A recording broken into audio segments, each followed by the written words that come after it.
Yet another beautiful Wednesday morning. I welcome you to the Dialogue Show on the 2 television. I'm saying I pay me watch na mama kwaba edwaba the 2 television eso Dialogue Jumadi so eni atrase na ebraso de osi sinkonwa na afi ye de Jumadi ebrewo Jumadi ka efa amanyosem na afi nsem ebeboa oman no ewa kwanhodo nyina eso na ye gibre ne ye mperifo ahodo edi enkomo arope menka se yamfasa da made aseda esenu so nkuto ene wamankwa wose a edem ne kekenwa bi ani ho atue ne anopai ene eye da nyankopon aye wo se menumi no nyina no ye neje na ye di ahosie ewo mu wo Dialogue Show dwumadi eso no anopai ye di wiem sakrem sem don hwe adenu na ye di enim se di wiem sakrem sem no be ya afa no ye de bebrewo eno aye ka tro se nsu begugu ampaniampa nsu egugu ye kra enra no anopai eko akosi na nwumrem ne awiem no enso akra so ewo be gugu ede amaisai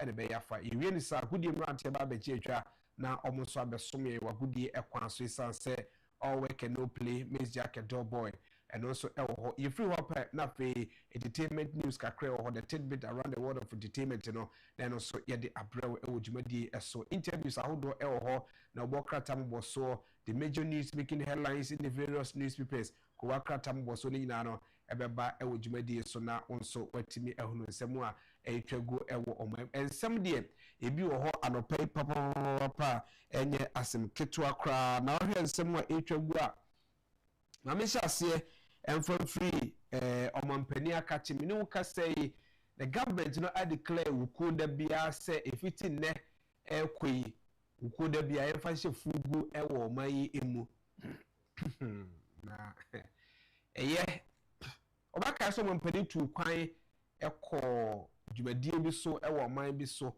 na bra omampani ko na o hye fugu okoye okoshe fugu no ho no man no ho no enwufo se omampani the blouse and a ba omkuru ho ansa na the government communications na eba abe refer se enye blouse na omampani ahye na mum efugu ana se batakari na oba oman mu ha oman te se Ghana mu a ye hye fugu ana batakari eno nti the omampani shed ba ho no eye form of say ye de be promote culture so atase enam no eka say minister for tourism Agyapong commercial honorable Eden Krata ba Monteso say abai no declare say Wednesday bia no yemfa hye fugu to promote our culture the heritage culture heritage yemfa promote to it is well endowed but bisa say dey na yama the fugu industry no asoman anti nipa almost be say 12 billion na yewo oman mu no for the say you know 12 billion kwana na say ye 10 billion puni wo mamu a ye ya yeto abasem na mekai so obi otimi kire na adwe eto aba ye wo mom to aba ho konkwa ye mfo mo nka ho basically abato komisa to aba no ye hwe nipa eto aba wo mamu no a say John Dramani Mahama omampani otiso enya 6 million and over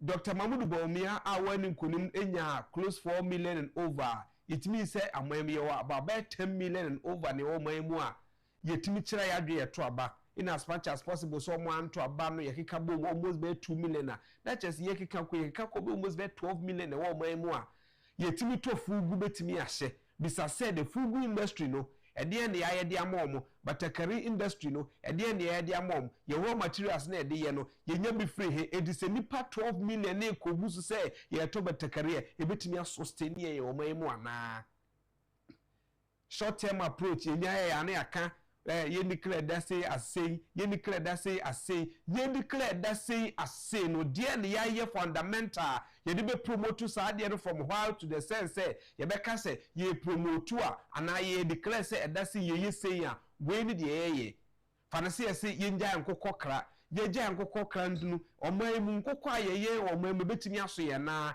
that is why I'm drawing my analysis and pay say yes ye declare Wednesday as fugu day etiase eye babisa say de na ya mo ye fugu no factory band yes ya promote adwuma band ya force ankofo no obekọ no enipa ba ku nipa mienu ene ote na kekra say nipa no kosi na hen watimi ye fugu bia 200 a day anase ya kana sana afa ne yade ani bekosi so nipa no twe ya dwinsi so se batakari ne ahye na fe aban no ba ye beka se nye batakari no ye firi ho no de nhyehyɛ ne ye ana ye declare se bisa se nipa dodo se na eton batakari wo man mu nipa dodo se na ye batakari ho adwuma wo man mu ne ewia ya ka se ye declare se obi anhye batakari ne ye de ahye se obi anhye batakari a bisa se enti obi atugu so oto batakari benya bi ato ana foforo benya bi ato ana we yem komo ibedi ne nyina de ama ewo dwumadi eso enu achi nso wo hwe amanyosem nkomo a ewo ho a Professor Aaron Michael Kwe akasa de afa monetization a ewo yemai emu ho se hwe na no NDC amanyoko no mu nkomo a eba ya monetization ewo ho ekwan ye fa so aye gigi oman sika edi emma ankrankre anas kwan afa so a amanyosem ekwan so nti owe koto aba agise ogi sika no wakasa de afa onsem ben eno oka eno so mu nkomo ewo ho ebebo edi amount ene anopay na Ghana Statistical Service de abeto dwachim se enipa omo esombe se 227,000 eno hia bubu ni kom enkwan kom na dwuma yenya bi enye na okarikari ya koduru baabi a yehwa ema a wom ehwe omhu ewo fie ma om no madane meme ebo akohuma ewo fie no om dodo eyesei ehwe bubu a ekoma so enye from 2024 eba 2023 de no ba 2025 yes 2026 first quarter no it's about 227,000 and over and here and nkwankom ekom so a aduane kura omunya bi ne ebinya adwuma enye ni nyina no ewo nkomomu a yebebo edi amount ene anopay ewo dwumadi eso na omampani efre emergency meeting enra with the cabinet say omonhwe kwan obefa so menye sikatua kokko akuafo eka cabinet meeting no omkoye no emu nsem kosi sei ede na akuafo no hwe nimu from the meeting no enkosi da ben na akuafo ebenyo omusika eno so nkomo ewo ebedi ede ama sanso enna aboso kan spare parts dealers association guta from 24 and now be press conference Ghana Revenue Authority from 24 ede ene ye kan ede akere omo ensembe ene wo ho ene aropay ni nyina no eye enkomo a yebedi ede ama ewo dwumadi so employers a Voter Aluminium Company Vaco HSA womo Chief Executive Officer oda omano yenyi womo enfree ho na Chief Executive Officer oda Ghana Integrated Aluminium Development Corporation GIADEC 4 pani oda no adwumefo say yenyi ni free ho how ne say de na aba ni nyina no eye nkoma yebedi ede amawo enti nkomo no de ewo so sana medika ka cho se dwumadie ni very very packed action ewo mu no so eyipi but no pay yenko na fe yenko yese de niema ekoso ewo mam yenka ncheja wo so se ja wo so din nti wahinimra de opanye ho wasase so se de yo so ja ma medada aduane na fa memfom so fa che me se de me de che wo momfom me fa me nko nso hwem na yimi frim so mu na wo na ahenie ni tumi ne munyam eye ode da agidifo nje so se amen na enye ho be ye ho so ede aman aropa ye de aseda ema erade enyankopon yenko na fe yenko ese de wiem sakrem sem no ebe afadonhwe adwenu na hia edi enim yefi ho a na fe yabe yabeje ye motivational yetimi ede etu anamon ene anopa nti enche no ye de the weather update no eba no na yebisa se eno ase de nsu no koye no wo enjoy the say eno ase de nsu no gugu anwumre no ema ewiem adwoye nkanka ne nkra ba bia ye hye sa no ho dwoye kura kese na ho ye hye nsu gugu seya na ho adwo ede amanti enko ese de ne ebe afa anopai yekọ hwe ese de ewiem sakrem sem no be ye afa no se ofa ba bi de se Ghana ya na afọ efamu a ebo kakra ne munkum kakra ewo wiem ede man kankan Ghana ya na afọ efama no na mso be ma mia bi ho a omti yometime enya nsu ebe gugu ede amom afi eda no ekwanimu no awia be yiti ama awia abo ede amaye Ghana afana ba bebre no ano ebetimi enya awia no kakra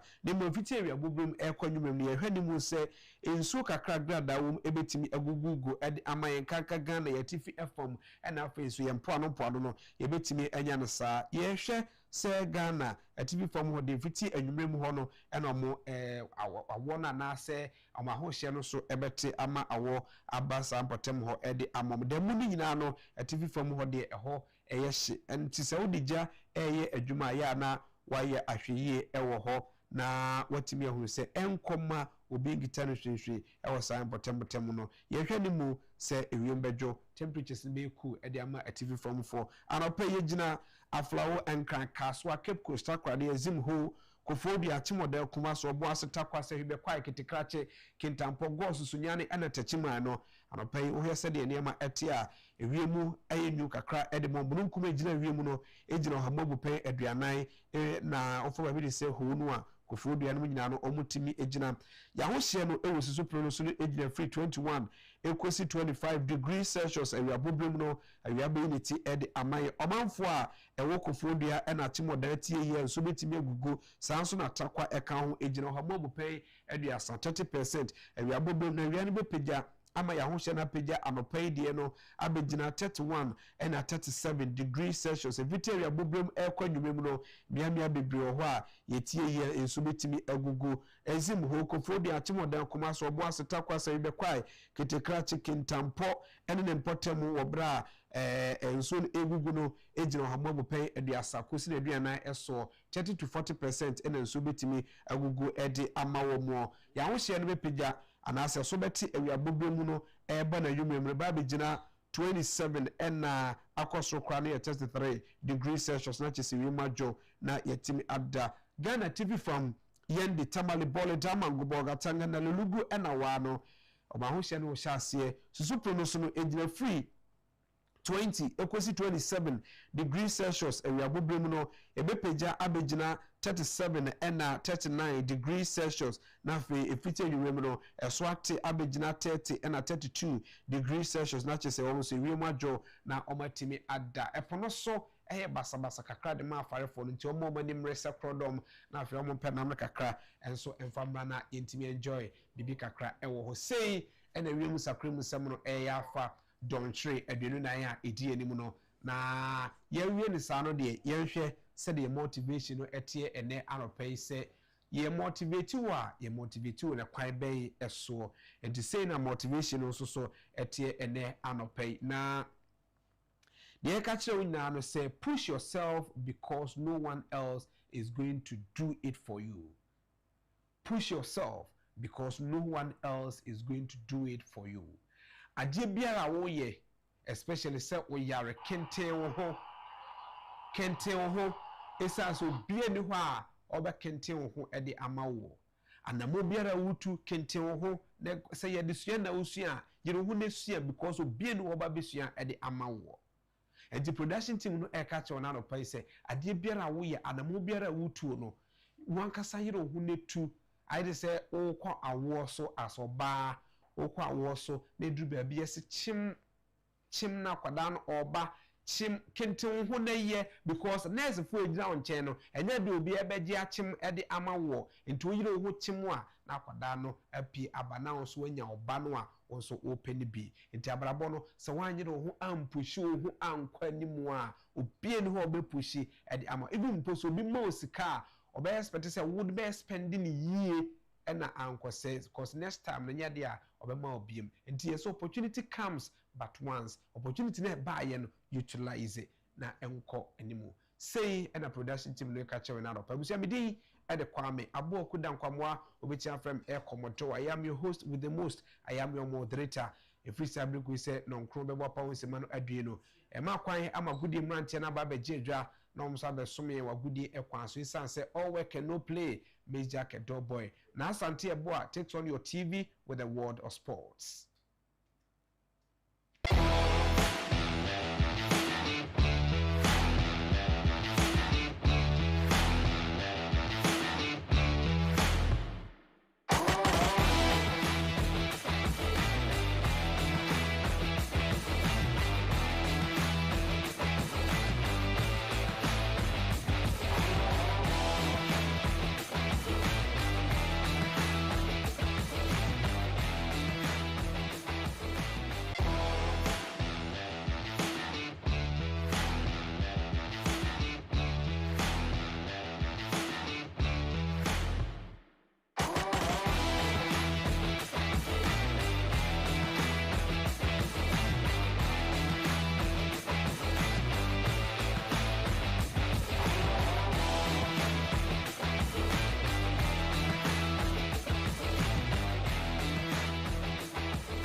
This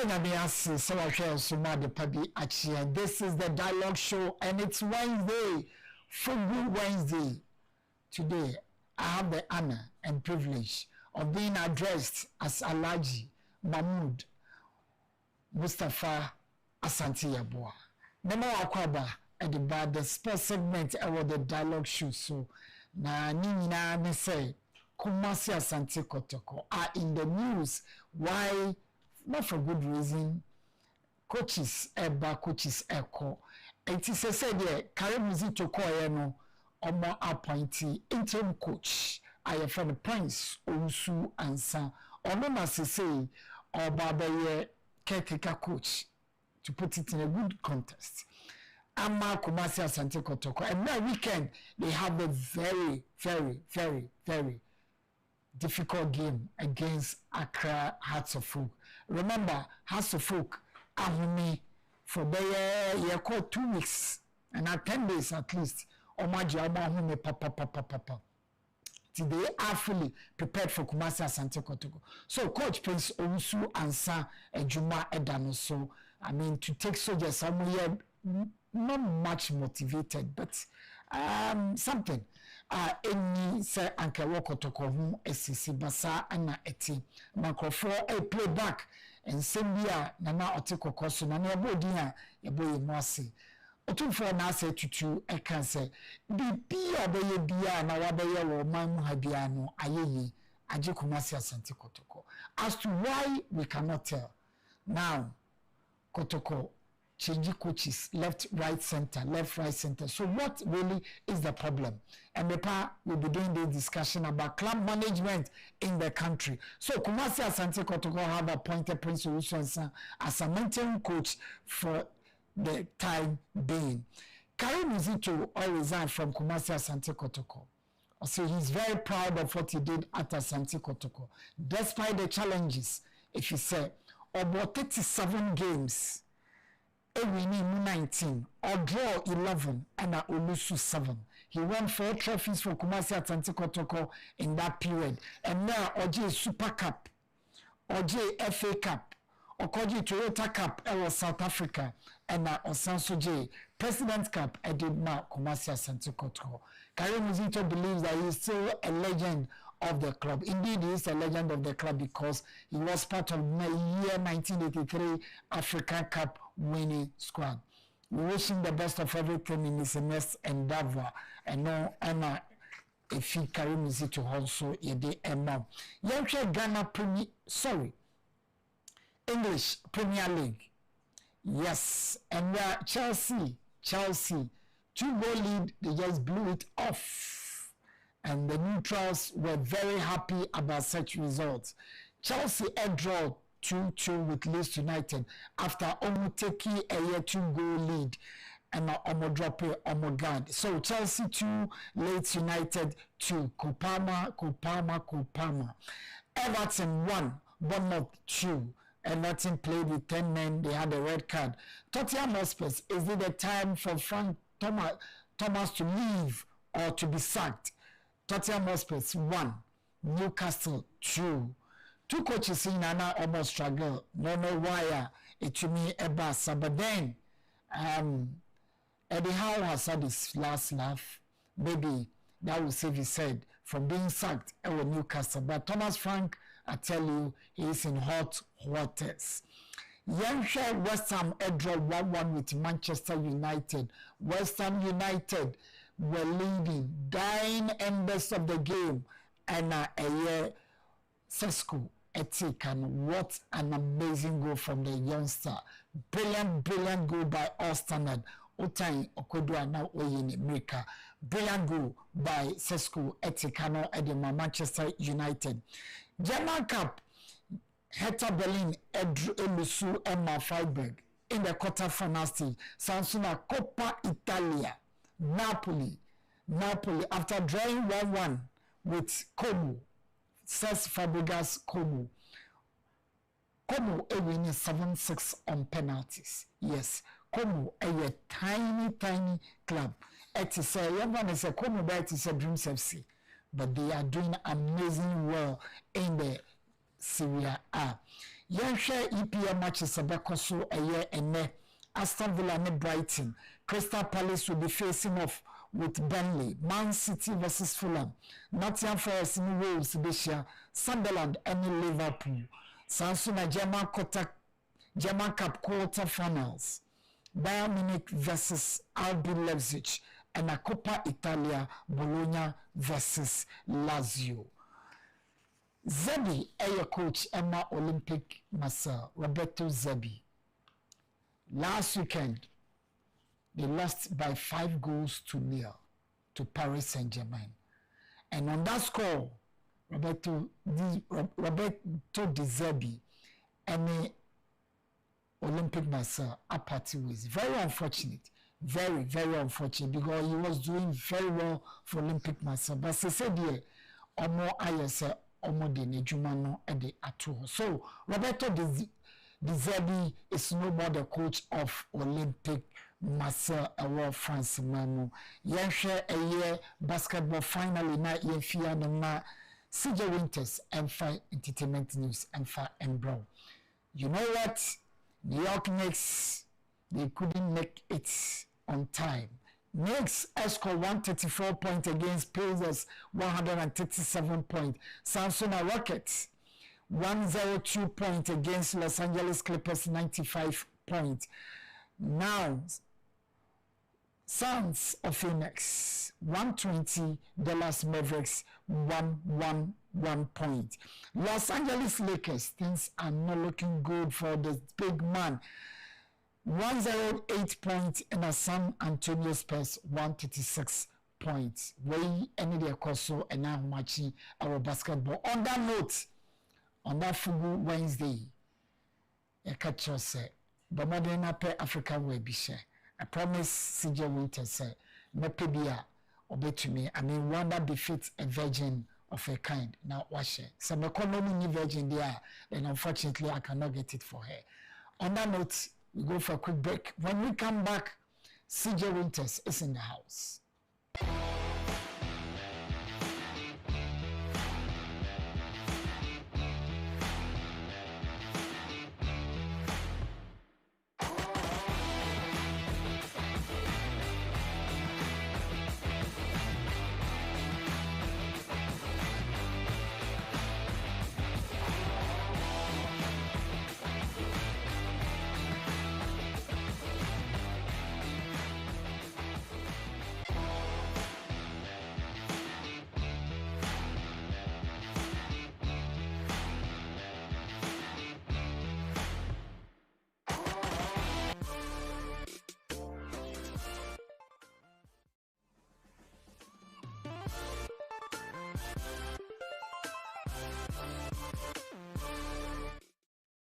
Fugu Wednesday, but unfortunately, I gave my fugu to Nana Sante to wear for me.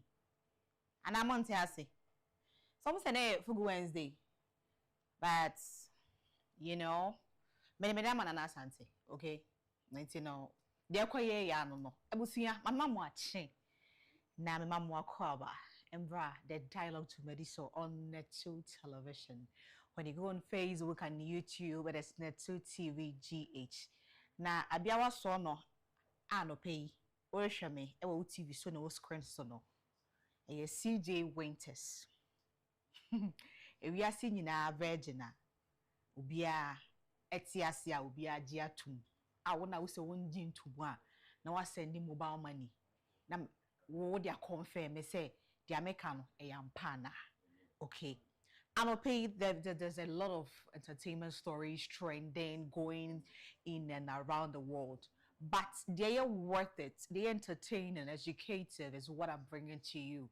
Onulo, lo motwe no inga ni fu. Jani inga la nemade mone. Inga ni fu ne makebahamo. Seo. Enome ni minga la ne makebahamo ni muhu. Omana ne inga no ya inga in the entertainment world of me. Onozisi. Eta mareku endia. No ha nava mere kufika ole dome alo apame alo ole moji na mere kufika ole alo eya jiavi gbo a won to enya fi ole mere ko epo a etani amala fia mele na two per studio etami way esia you akpena mi akata. Right, so make Africa borderless now. Make Africa borderless now. Sarkodie joins campaign. And then 97% of Ghanaian musicians are not making any money out of their music. Rexomar and Akasemwe, 12 years of drug abuse, pilfering, Timothy Bentum narrate journey to ministry. Huh? And then also, being a praising image will let you realize how freedom is invaluable. There is no price. Freedom is not negotiable. Okay, we a bull god and our can. And our last story will be coming from Darko Vibes. Okay, right. So let's begin with that. So Sarkodie essay. Sa empempen Erika say, you to know any business papa bianco wobeye. You to know any acquaint to be a wobetu. And yes, what to kwakwa na ho Ghana ye de. Ne wiase me ye nyina e fa na e de chen Ghana. Ghana na ye de. Businesses ne niama ebetumi aboa the youth and afin no man no enti ne ebibi mu man mu nyina no. I mean the neighboring countries ni nyina, African countries ni nyina no owonya no borderless enya afin na kwakwache passport tintintin say bia wo be Cote d'Ivoire na afin na kwakwache passport na sa ko South Africa afin na kwakwache passport na de ade owonya no borderless. Ebusia has got so many reasons why he's saying this, or he's also joining in. This is not saying it's a protest and a BB but Ochiremwa a BB so tia obetinia or can I say so when they be Adriana on and Adriano. I do not know for now. But until say you watch the video and listen to what Sak has to say, you will also, bring out what you think after. So let's go have it. Your Excellencies, distinguished head of states, business leaders, innovators, creators, and my fellow Africans.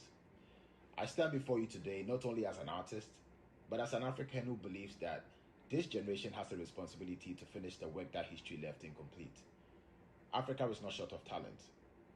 We are not short of ideas. We are not short of ambition. What we have been short of is access.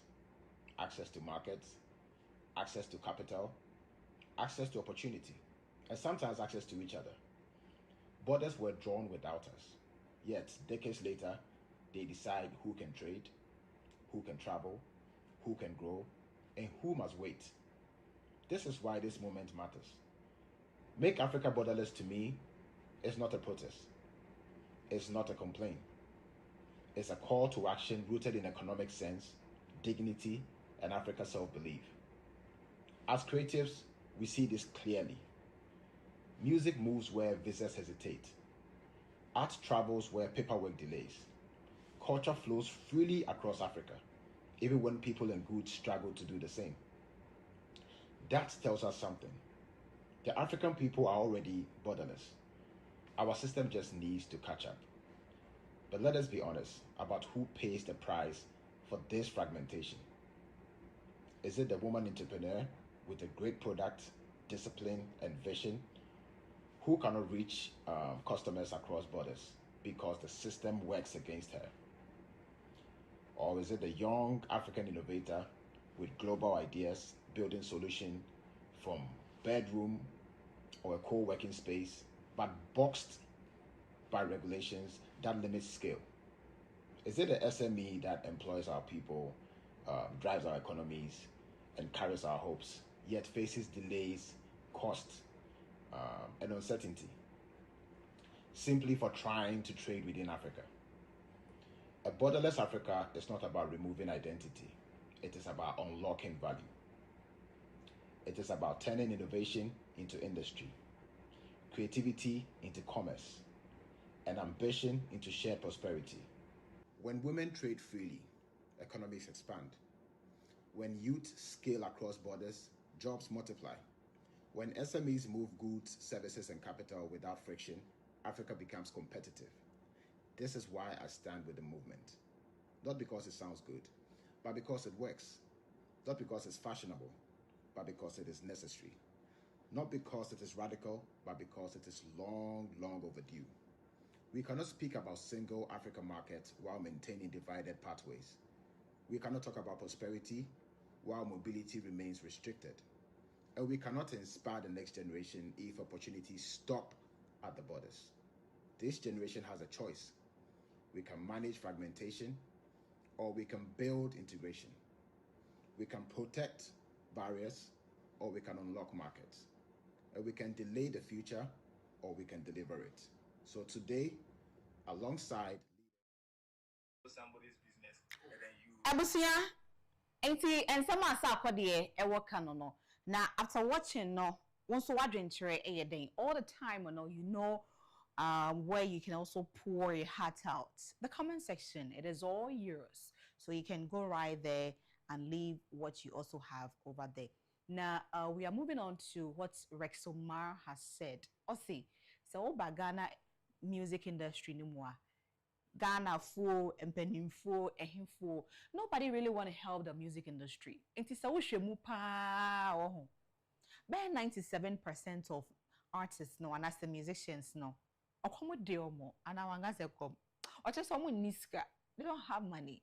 They are not making money out of enyom na wobono. Say bia obekwa ama ofoforo bi so bia obekwa ba bi to say bia US more na UK more Jamaica more say amount for ede nyom to esi won ani so say nyom to na beto akopi ma wie ye no na ye me business eno nyakopon frɛ me fi osoro ba se me mbra me ye ntia no na me ye na wo ye na wonya so mfa so no wonya sika ede hwe won ho ne won abusua no mo have the life they have ever dreamt of no so obaga na ha no ma nyesa. Even though you've got a talent, even though say you have the passion, you are passionate about what you want to do, but industry nakasano, it's not going to help you to achieve what you want. And you know, it is time, Sabri, only to me unveiling, this is the problem. So they should work towards it and see what next they can do about it. Because unto me for unko shade you be munanga se juma we na pese me. At the end of it all, no, now accommodate uniska. Na juma na oye no vasuben ebaso. You know, also emotional to be a baby a defa home. Abusia, so that is it from Rexomar. Yan papaya ocean no yan brei a ocean no it was cringeness no. Na Timothy Bentum ma ayana yenimuse oye actor. Uchesini pa. Na sesia no yenim se oye sofo pa. Out to betini atene nsa no wa bompai no wa scroboto scrabata. Ama ensenchireni etumi asisi na branti echiremu a eniama waye twemu pa still na nyankopon wedi na chi no ono kwadwe ho krampa na onte ase they said the grace a edi na eti etumi aye eniama bi aba no you don't know why it's going on. You don't know why it's going on. Let's go have the video. We'll come back to the studio and have a straight conversation afterwards. My mother died of breast cancer. You don't understand what I'm saying. I stole from the woman like crazy. Now, when my mother was about to die, my mother was supposed to be flown out. So my family put some money together, her brothers and sisters put some money together, say, oh, plane, whatever, medical bills, whatever. Then when she was about to leave, they said she's not fit to fly because everywhere you moved her, there was pain. So guess what? She went with one of my people, I must mention his name, but yeah, Brother Richard, went with him and went to a man of God. And the money she was supposed to go and use for the surgery, she put it at the foot of the man of God and said, I know I'm going to die. And I was actively on cocaine then. And she said, I want my son to be like you. Oh. And that's how my mother didn't do the surgery, didn't travel, and my mother passed. The man of God, I was in his church before I started this church. I didn't even know that my mother had done that till later. That's the stock I'm from. That's the stock I'm from. So my life has been so, we wake up at night and me and some guy will go and steal chickens to go and sell to the pusher to get small rock, 1, 2, 3, 1, 2, 3. Yeah, ball rock, anytime, yeah, maybe. And cocoa. And you're on TV. When I say I can hold, it's that way. Growing out. when you are on drugs, it's a very expensive habit to maintain. It's like an endless, bottomless pit of no money be enough. You go sell everything. I've seen people sell their houses and their cars. Or 200,000. Time and again, stole chickens, go and sell. One of the guys I used to do this with, I think he's back out of prison now. When I went to the prison about 4 years ago to do good, like, normal. And I saw him. And he said, Charlie, Nina, no. He was with some boys. They were with a taxi, they took a taxi, tried to take the taxi from the guy. And one of the guys stabbed the taxi driver. And the taxi driver died. Everybody ran, they caught him. And he ended up in prison. He did like 9 years or 11 years or something. Yeah. And this is somebody who was my friend. You don't understand it. My mother died of breast cancer. So what Timothy bent to make, it's not say he's advising you, say, oh, you can live whatever life you want to live. Now, at the end of it, God will call you. Maybe the calling that God will call you will be your death. It will be, say, you end up in prison. Anything at all can happen to you. And doing drugs. When you are doing drugs, it's another story for another day. But you heard what he said. So I would say your kind of. So we will be our drugs are be able to merely doing so. So we've all learned our lessons and we've had what we want. Now, bulldog, am I still saying bulldog? Bulldog. Bulldog. What was the bulldog? I thought that's a bulldog. And they are not bulldog. Bulldog, they say. Say they nam hanomas, yenam, if you say yenam honum freely no. Bompai da na one basem, and conquer ye be my engine fanko to prison. Because Ebusia, he said something now. Let me not say much. Let's have a listen.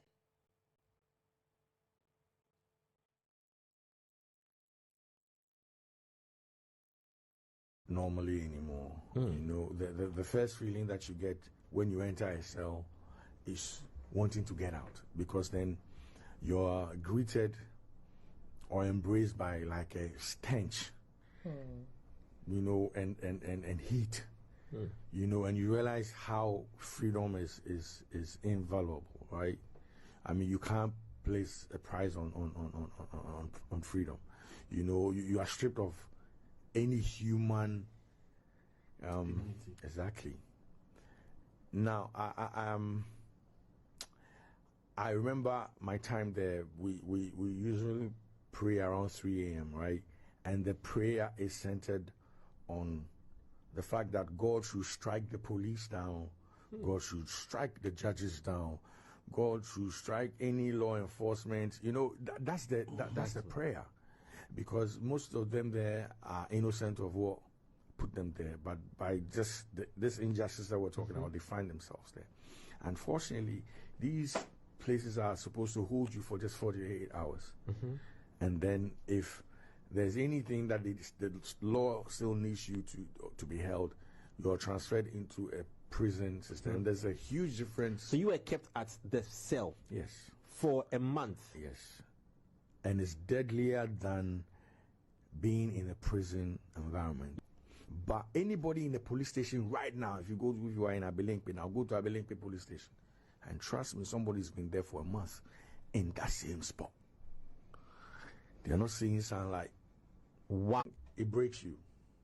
You don't think normally anymore. The first feeling that you get when you enter a cell. You are not even safe. What of Sabia? Oh, yeah, where you must police ni lawyer ni they can on the crown. You are not even safe. Somebody somewhere is even praying, saying, I hope obey. And easy, hey, I'm boy now to pay. Amen, pa. And see, I'm landing my stories, on dark vibes. But it's not even just about musicians, but we are see a woman, Obi young kone tanfo enya wo tanfo, okay? So what down for be na only obi enya beef bi only obi enya entokwa bi a enkwaje njina wani ase say, hey, me young kuntini be kwamano. Don't do that. Okay? Let's listen to him.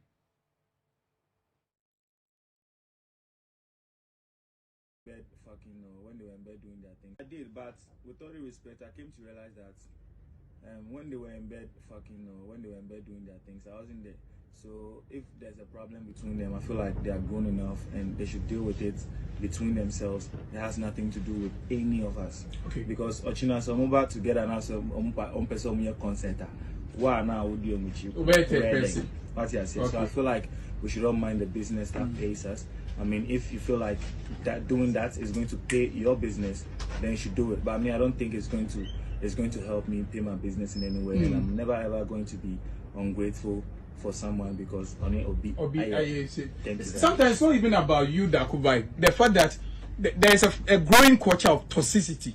As you who say only way or rapport, automatically fans from other side a blacklist in their base.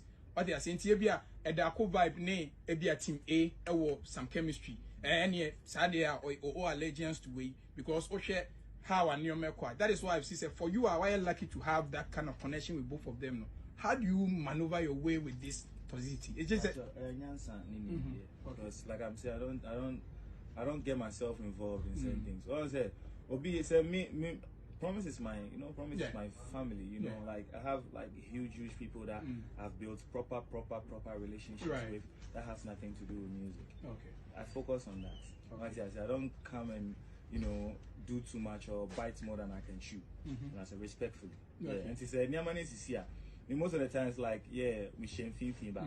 Meanwhile, I stay strongly out of it and family home. Who reason I feel like if you want to talk to me about it, we should talk to that person. Okay. Because my relationship with you has nothing to do with your relationship with that person, and I'll never let that come. And also, more notice I know in the industry this way fake, Oh yeah, because, the industry are frame fake. But any a fake, me a fake. Say if minding my own business makes me fake, then me a fake because I don't wake. I did, but with all due respect, I came to realize that. When they were in bed when they were in bed doing that thing. So you see that business that pays you, that business that puts money on your table, focus on that. Focus on yourself. If nothing at all, focus on glowing your skin and, living a luxurious life for yourself, okay? And don't be poking your nose in people's businesses and all that.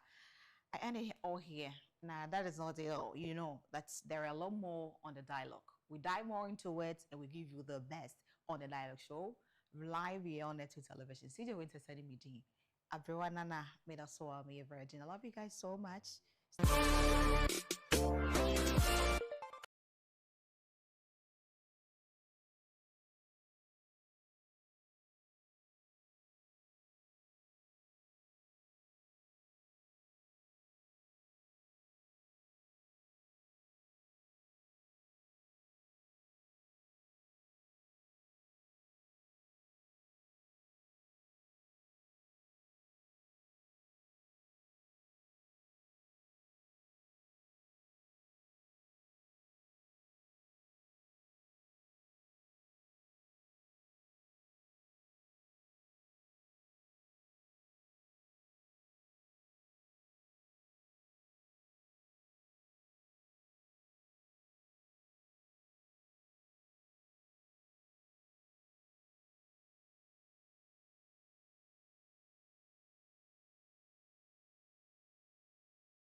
Right, I was 54 after 7. Non so about Pawisimano, Edunum, and Naya Brasso said, Major Jana Fay, made the second edition at the 12. So I'm paying 10 times to young call yen breakfast calendar. So young call said the Wims are cream seminal breakfast calendar. Said the tier and the Anope, and they could 11 February the year 2026. And they can wear a channel 11 days.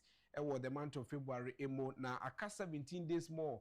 And Emma the month of February. Ekokanda ye twa afi ho a na achese ye twa na makoma 42 days the year 2025 emu aka 323 days and sun the 2026 and so akọ na wie ye na donhwe na se hours ye twa afi mu no 1008 hours 1008 hours and a year aka 7752 hours and a hodema the year 2026 bosumi ewromu ya bosumi etosomi no ewa afi ne mo na aka bosumi akomako edu and a ho edema aye afi 2026 na wotwe ewumu yi na wotwe tosomi no ewo February bosumi no masaka na wotwe mi no wo ho edema sansa na di February bosumi no ebeko na wiye na enne de tosomi ensa ewo na wotwe tosomi no emu akanafo no mienu na ewo ho de ma na wotwe tosomi no ansa na ye de akọ awiye eno ti se ne wudi wa woda ye fa konya we so awisho happy birthday na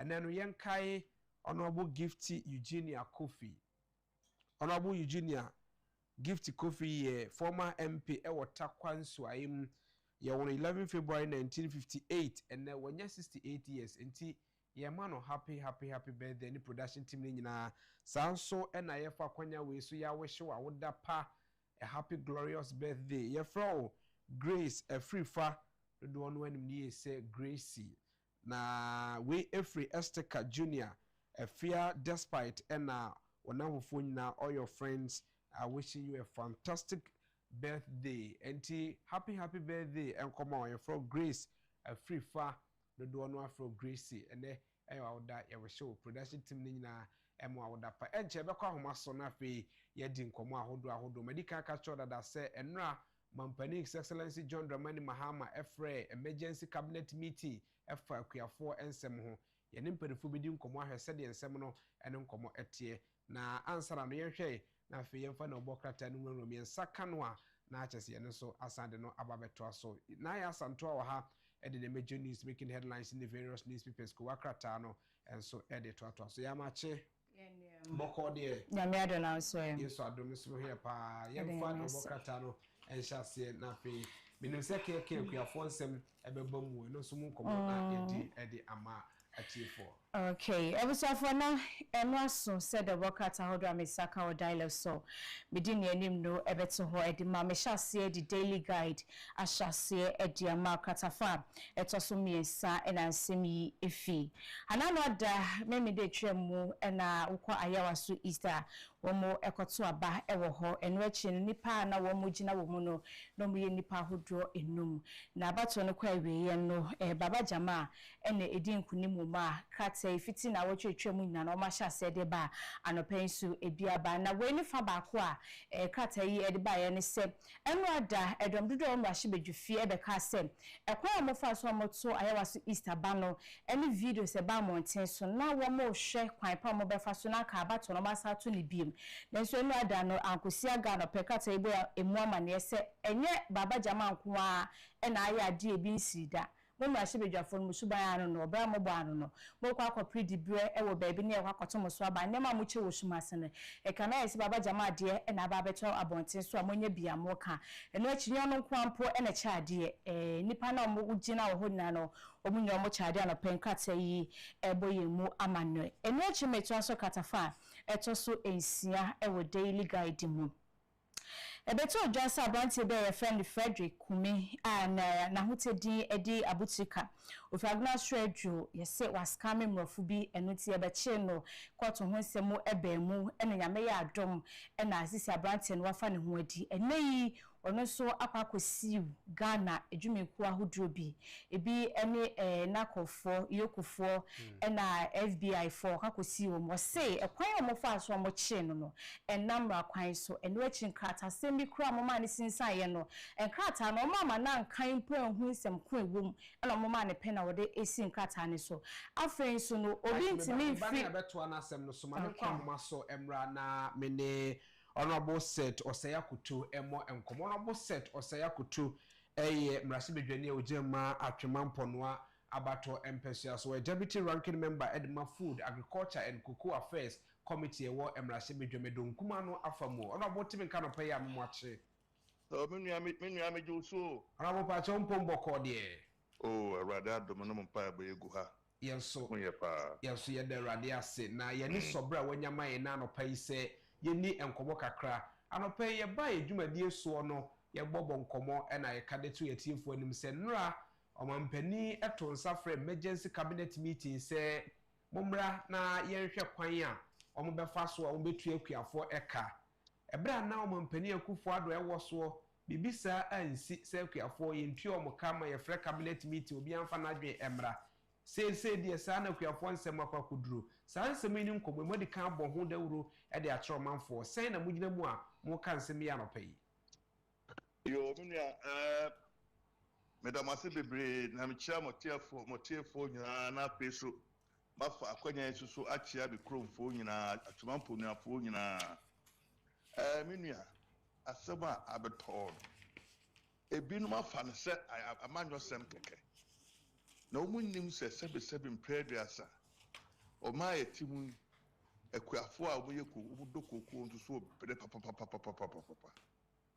adenti na me kanisa yetimemu ha yenim koko hu mfaso yenim koko ebra wa boa oman wa boa akuafo so omudokoko se wo bakuma sekura mpa etoni nyina aburusen sisi kumase nyina akuafo ene sisi ye enkanka ashta no bantama no kurufo no sabre asafo no koko akuafo ni siye e kyerese koko adwuma no e adwuma kese pa na yesusu abanya a yeto abama no a yewura Muhammad di animu no wani koko akuafo ani niye ewo afie twemu ne afie ewo mu right se koko oswato koko akakakra bi oswato ba 520,000 metric tons akabe 80,000 metric tons no wato koko na wie na afi with the large crop swaship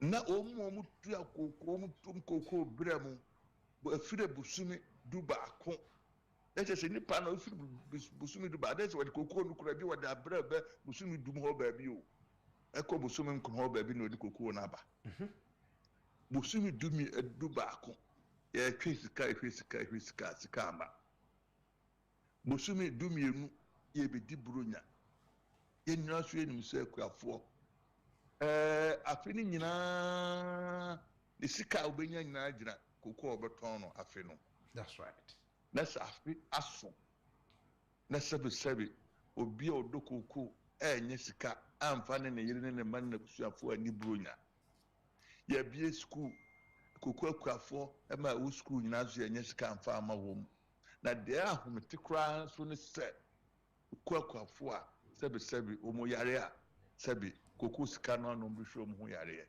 ni nyina ye ntua akuafo ka ya ba fi abisim January twem to say February ni ewo mu tell ye ntua akuafo ka afi na wo mampani o say wo no cabinet e bihia na ma bedwendwene friend say koko hu na kwan e be fa so betu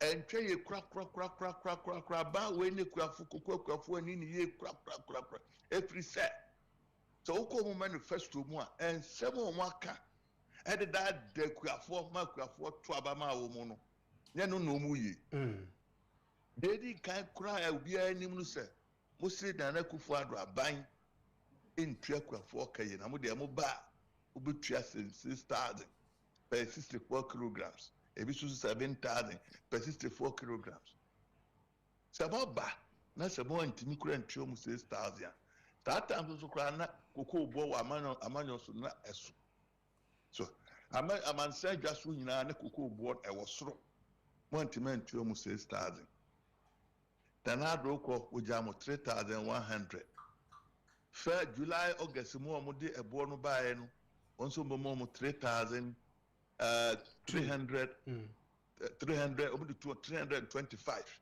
There's only 200 cities per two. That's right. Amusa akoye ye dede kakra ni akuafo ni ye dede kakra kan ho amso koko bo na wasro yen san fa bi nkam ho a 400 cities ni nyina kosi 400 cities. Akuafo aka wo manu atum. Na enko ni so dia ni ye de koko abena mu ntwa e ka osutwintwan. Enti ayemu bi de ya ban edi koko akuafo aya ne de entwa ye kra ati be straban right se afia wo se woni ne cabinet for ebehia no sebe omunwini hu yi na firi se ekwa bebre nya first time a omen koko bo aba fam a yentua koko akuafo nye bi enye first time no ebiasi ne nam se omo ahihom no maye no mdi koko ye politics na sabe omo mdum kogu koko bo so omo nya adwuma so omo hunu so ntino na kofa sanso ya bre. Very well.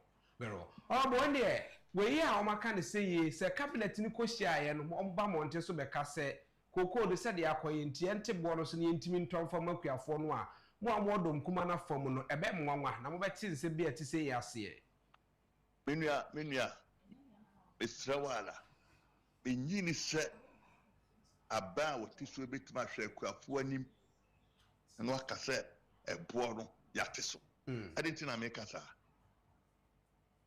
we share from September October ebana na amansan dwasoro na bo no wosoro neska no wosoro pa from December echo January ya be ya na bo na yede abafom enti koko wo na muka se so mato bebre dida muto ya no munya sika no wo diska na yede mo fa bi nsososo am fa twa kwafo ka abramo nte bo no so. Very well.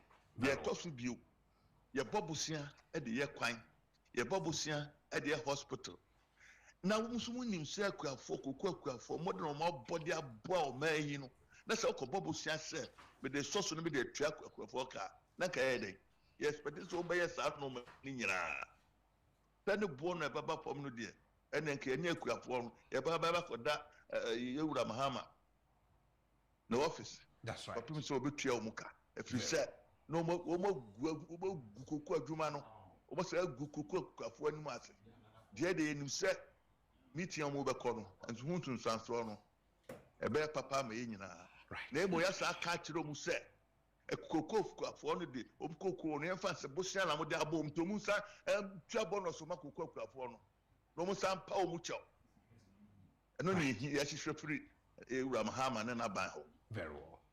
Honorable my na ase anopa ye nim se nkomo de bebrenu a ewo ho mrepam ye beto nsafre wo na waba fidiam ha na afa ye di nkomo akwachiri wobra ye mfiri nkonwa so na egusu ti o mayemu de ye bedi nkomo emre ye kwana ye da ase anopa ye me ka kire koko akuafo no se ye wo mu fa papa na achia na emui right ye ni aban no ebe kasa ekoso akasa ehun se ye fata ese ai de mawo mu a ye nyina ho betoye no ye beye na emum de bi twato no se ne kama aban na tiase se omni koko akuafo ani ni nti won kofo musika no amfa ma wo mu omo sanfa bonus nka ho because omni koko no asia wo wa nti okudu sika susa we ma interest tia interest nka ho ma koko akuafo no that's my mechanic no right honorable so me das papa abusia ye ne honorable set akoto osei ena ebon komo wo yemrase bedwane di ma o manfo wo atwemampo no abato empesua so deputy ranking member food agriculture and cocoa affairs committee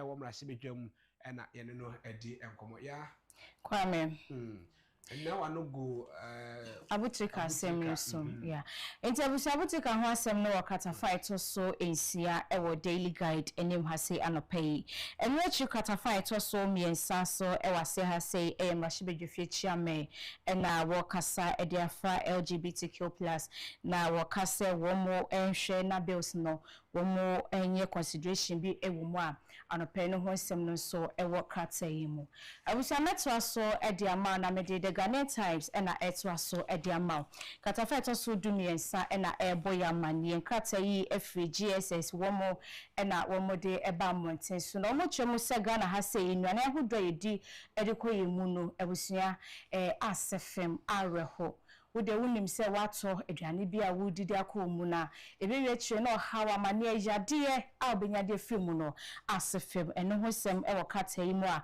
womode kokobonsem so akọ ediama ya no pe wunyamu enchiremu a ebeboa sanse me wo mu no edoso meto so katafeto so dumienu na we no eye womo wie law school emrenim fo afei ena omaba monten so ena womu dwumadie a womu graduating we yeba omaba so etu omufo ena justice Agyapong pon edi to dwasem ema enya omo se we law school no wo ba betena fie sa esese wo ye adwuma aban adwuma yi eno ebi na ba akopaye na wo kwakopaye so a ema wo timo poni nyina nya se wo be ye adwuma e wo kura kese mu wo se ede kotu kuro kuma mu anampo se enkura se kakra esese wo hu se wo kwakoso mo man no ti no wo ba koye adwuma so e de aso mo man kokko Ghana no penkata yi eboye mu amane eno achi katafam etoso edu e wo krata yi mo so efa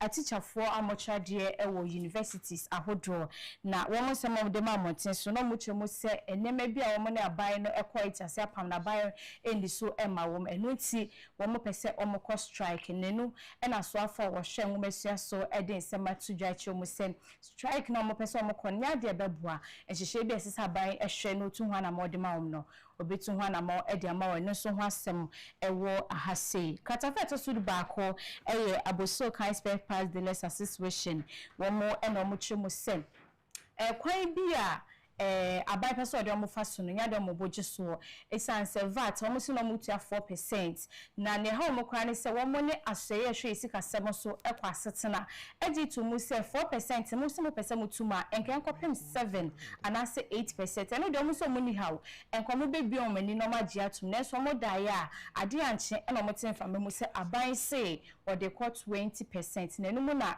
wo mo ekasa se sabai anhwe kwan po befa so na wa bom ne vat ho nsem na wo pagya mu na omobeyo ye chire edi etiana na penkrata yi eboye mu amane ebusu amame fi ho na memfa the chronicle enwie emfa ema the chronicle katafa etoso mienu ena femiesa ena eboye amane Ghana man pani ye John Dramani Mahama ena ode atudwa wose fiti 2017 akopem 2024 premise fuel wose managers ha womo eda no womo bevometi sika womo di 27.7 million Ghana cedis na minim yeti Ghana ha say wonya opportunity na de kwoto adwuma bia na ho na akoya kakaben 7 ukoye tutwasem kodi Ghana sika wonim pefe se nye wusika o man sika minim Ghana penefo musumi mobile bia modite o man yi mo ade na ya moyesa enti sika ya modi asisi amoba be chie na no na ayeden ana modi koye adwuma modi ko bi investment ahodro bi na enefa so abaso enti kasa munti amobetia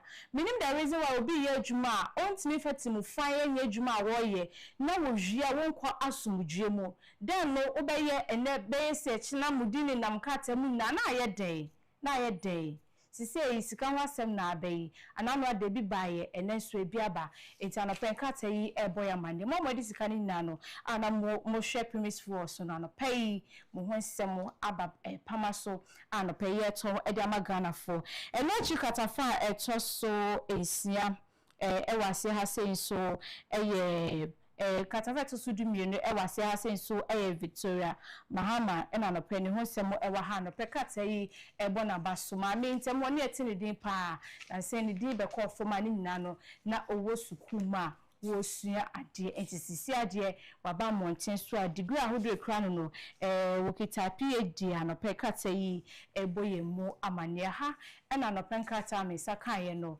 medini nyina besi ede amaw na me free ha akoi na me kai wo se Jumedi aka etwa so ewo Netu TV so edi amaw wadaroma komodo ebetwa so edi amaw ni ake wo fie ha bia no anopai wode mawa meme femu de mewi nti mene mu denkra right mame na se ewo sa akwanya no so ene no komo ahodo na ewo ha yidi edi amaw ene anopai ewo the dialogue show jumedi so yewi na obo krata no me wo mpanifo ame no mo ebedi enkomo no pe wote se na mene honorable set akuto say emrase bedwani a ono no ewo ampono ho enso edi enkomo na fe yetimi ehunu se ne niema ekosa so na bedwafo ahodo ho a ye no ebedi enkomo ame na me ho mra tel me dan me ho ba na fe mede ne enkomo aka nyina so etimi ato aso the dialogue show so eni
Monsieur, Miss Amwache Mwakwa Bium for the dialogue show so ewo netu television meeting at the Kwame Aboku Dan Kwamwa which are from Air Commodore. A browser said Meje Jana Fee the intellectual discussion at a was our segment any show is one yadi ebrewe bepj mu agise nonkron abo pawon simano adueno na me se obo se ye nkoma ahodo ebebo medikan ne mpanifo ahodo ebi to say member of parliament owo atwema mponua deputy ranking member ewo agriculture kuku affairs committee edi nkomo fa kuku hu ensem so nipa na eno bedi nkomo edoso yebekọ Ghana Revenue Authority so here ene the Aboso Can Spare Parts Dealers Association Gutafo Mpanifo and the Gutafo some be press conference at the year ye the VAT abeto so 20%.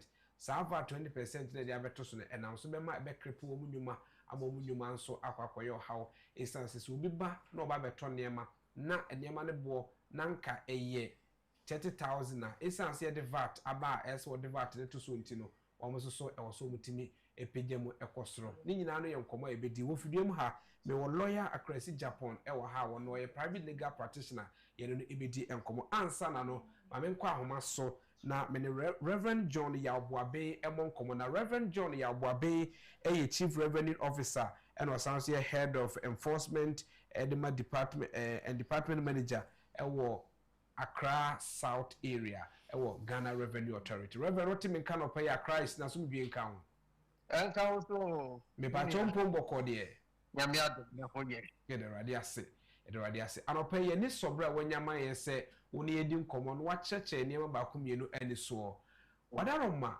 Ghana Revenue Authority ede VAT bintumu aba eye mo anam de ba ya na the Ministry of Finance and ede san tumu aba and how do you enforce it to say enye djuma wo mai mu? Okay yo chepo memu na senior will be done. Aya say a better VAT rate. When him say VAT, no, aya Ministry of Finance. A better proposal. There was tax policy. Baby or home share. Ghana ha is seek any union Ministry of Finance. Anti-tax same. And the other comes the fiscal policy, senior sticker, some economy now, if you Ministry of Finance. But maybe Babana, yeah, Juma Ministry of Finance, I propose, and the Beko Parliament, the Parliament, after some more, no more Giatumo. Omuji Tumwa, GRA, yeah, implementing body, near Bayakase. Yeah, Ebebo minor. And on a junior reform, Ebeshe Ebeba. The president in ya G2 Muse, Emrawe Yashisha, let's say ye, Juma Bebo minor. Dianso, junior officers through education, say Yaba church and your mamu, Yabama Ebiadi4, Omo manufacturing, or Omukuto Munjuma, no more say. Near Agyapong to Bebo Mino, almost Eddie Ashell Munkrata, Musania, Yaji tax and one, acquire fast or junior, a bebana or manhono, Necono, until ya junior for Nay, no more buy me or G2 Bebo Mino, and a Ministry of Finance, the Aqua Parliament, near Agyapong to junior, near Agyapong, and then I said, a bedi Juma. Very well. And the way I know I'm saying there, the enforcement no at the same because I did the 4 hour did ya sa taxi abeto mujuma die so oma me ate ase say the consumer no the betua sa aka no and ka omo de inform ho de but bisa say abeto mujuma die so no omo ne ma omo ton di so nti no ebe ma omo ne ma ebo akosoro say na mo no omo di nkomo mo te sa ansem ya sefa.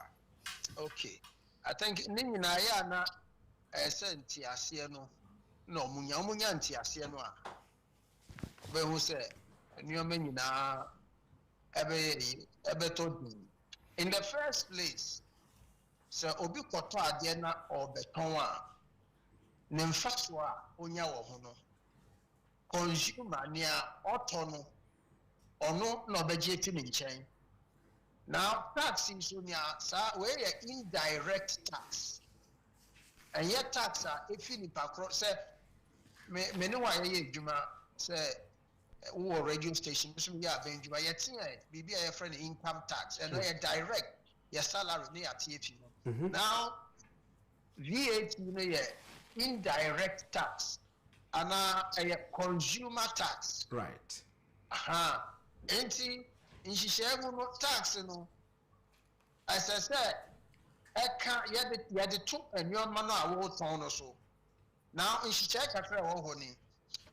By the way I buy a pass bill and waka say yemfa nhihye ni ye adwuma no.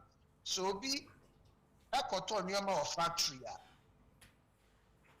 obetua tax and I tax it so. When you have value added tax. That's right. A chain, baby, so you do a yadi, and your best son, your memoir, value be bababe tosono, a hono you charge tax. Yeah, the Tanzania, a best spread across, not obia down the line. Fact, yeah, tax about one, obia, yeah. Consumer, obia a consumer, empty from manufacturing to retail. The VAT or what? Ebema obia etia tax nibi. Now tax no anya ojadimia no na etia VAT no debi. So what manufacturing wholesale retailer.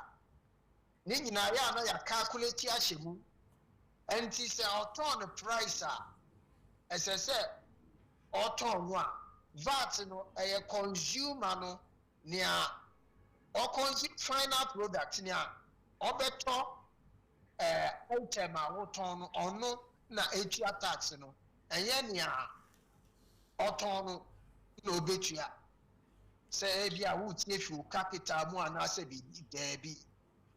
Mr. Obia onya ntiasie no omomodia na so unni ntiasie na ya register wa modia na tweben GRA officer eben no moma education kakra na nchekiremu se ne obehu se a ekwan a wo fa so a obe price wa item and now obe calculate se ne enye how Right. because consumer no dey say otua sata. Very well. Very well. And yeah, I'm saying komwe any asemi emu do kwachiri na nenti ase so kwachiri kakra. Esan say ye be bisa se obi koto niema dodo a se de o ka se wo se consumer na tua za tax ni bi so obi abetua ne kakra no. Eniema na nipa na koto no 10% na so 20% ne da ba ku bia so ana niema dodo ni nyina no na sa 20% no eda so a e wo se se nipa ni tua de ma aban no tin kakra free obi ho no a wanya saa ne 20% no tua ma aban kakra free so ana ba ku bia na saa 20% de da so wuyi anu wi a na fe mi de wa hyeda foforo se yemra na fe yemra bedi nkomo na kwati bed o hwere ba ko na chire mu efa chire ye yie pa wada roma. Okay. My main friend say obi akoto nyoma obi import wa kra nyoma fi amanone. Right.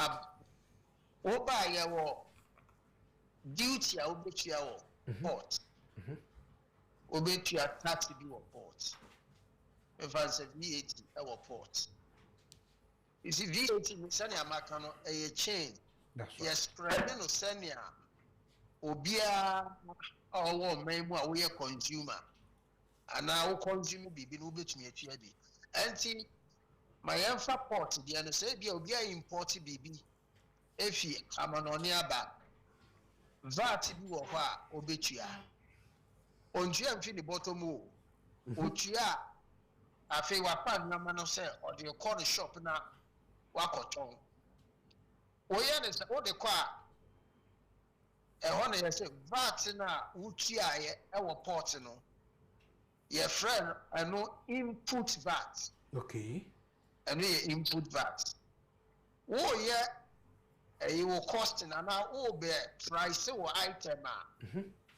VAT now which I have port no. Now I just say, oh, and you may import it and now make client may share maybe price way, profit way at so mid fit port. my pot me sisa nneɛma no nyinaa ɛba me hɔ madina no ebi a cost ni wobɛyɛ yi no nyinaa woyɛ ne saa no a na wotete fi mu a na afei wa wo de profit anaasɛ expenditure biribiara a wo spend yɛ ɛwɔ from pot ebesi wo shop kaa ɛde baa yɛ ne yi na ne nyinaa wo de bɛte so na afei wahwɛ wo profit kakra no so wo de to so a ɛbɛma wotumi atɔn nneɛma a wo mbɔka right right at that point no VAT na wotua ɛwɔ pot hɔ no wobɛte akyi mu na sɛ wo de wo profit ɛne memfa sɛ cost of transporting the goods cost of carriage ɛyi to so a wobɛte ɛyi no afi mu VAT no afi mu right na afei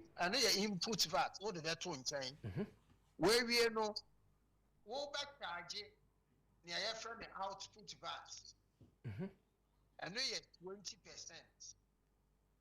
VAT na wotua yɛ no wate afi mu o ɛna sisi a wode wo profit aka ho no ya add profit ɛne ebi a cost kakra a wofi pot eba madina a costing and that is value added. Okay.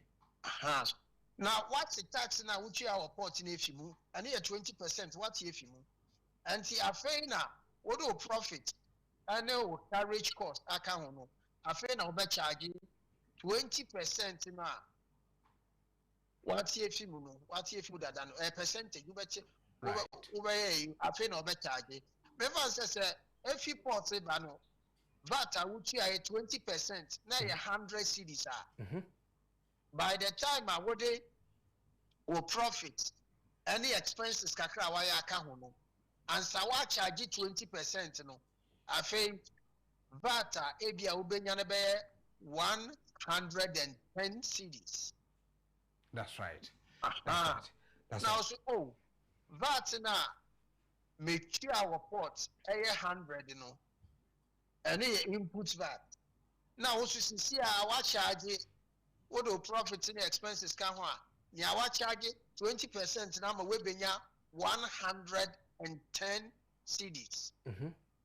And you na wo feel it for ma. What the chef say oh me tia 100 reports. Beso me charge ya me nya 110. And you bet 100 net 110 mu.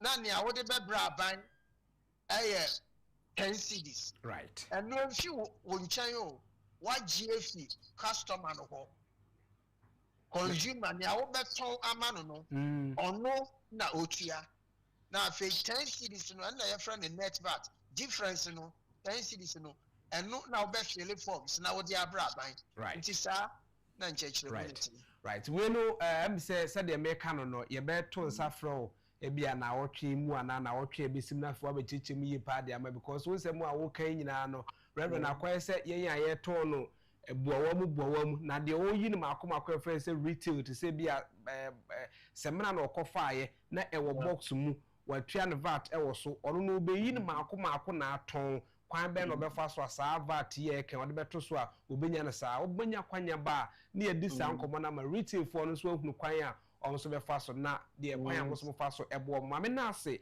ewo anopa ya kwanya wanya kyerɛkyerɛ the wholesome ade no mu de akyerɛ but ye kono kakra mu so obenya daje abana ye di hu komo me pa me beto safro ne no di sa nkomo yi wada roma that's me so me das papa Reverend John ya oboaben chief revenue officer head of enforcement and debt management ewo Accra South edema Ghana Revenue Authority ono na one din komo emrite ya fa taxa aboso kan spare parts dealers association and second hand goods association guta for ka se 20% aban de aba na 4% and aban de akọ 20% ade hadwen ne begu munwuma mu komo na ye di ede amount ene anopay on the two television as ma me fie na fe imedi enkomo me wo lawyer Agyapong na ono a private legal practitioner MPP amanyuku no or sympathizer or John B.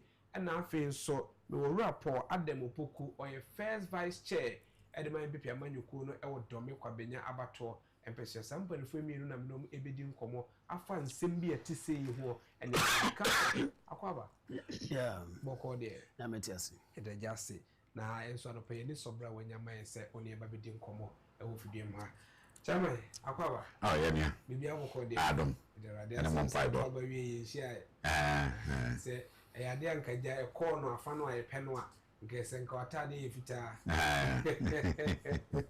lezu nyina mu no ebeka de se ndi ope and o ya no pe me nkamfo the builder in chief book and farmer atifo se papa ye ka no asem no nyafo Kennedy wo hine Agyapong na esan se opeso di o man so na amane nya akwanya no nipa no mo ahyada tro ne ho asem e de egu ho kire se papa no obi a ka manwasem pa de a oni mu pa na akwan ofa so na ode ne kanini ene leadership edi ade e wo man mu no e kire se e wo si trogu e form anase trogu mumam na obi obeba akire bia nso ba behunu bi no akenken no nti ene edi book no aso friend say the builder in chief abas onya book bi kenkan a otimi se obenya suahunu ewo oman mu benya suahunu firi amanyesem emu benya suahunu firi kwan a ye fa so tutu ya namo na ebisi ye sa enwoma na meka fo de ma se wonsa ka bia betimi abo abra na tu anase oman FM Kencity abrosa kesi mu oba wonsa betimi akansa enwoma ebi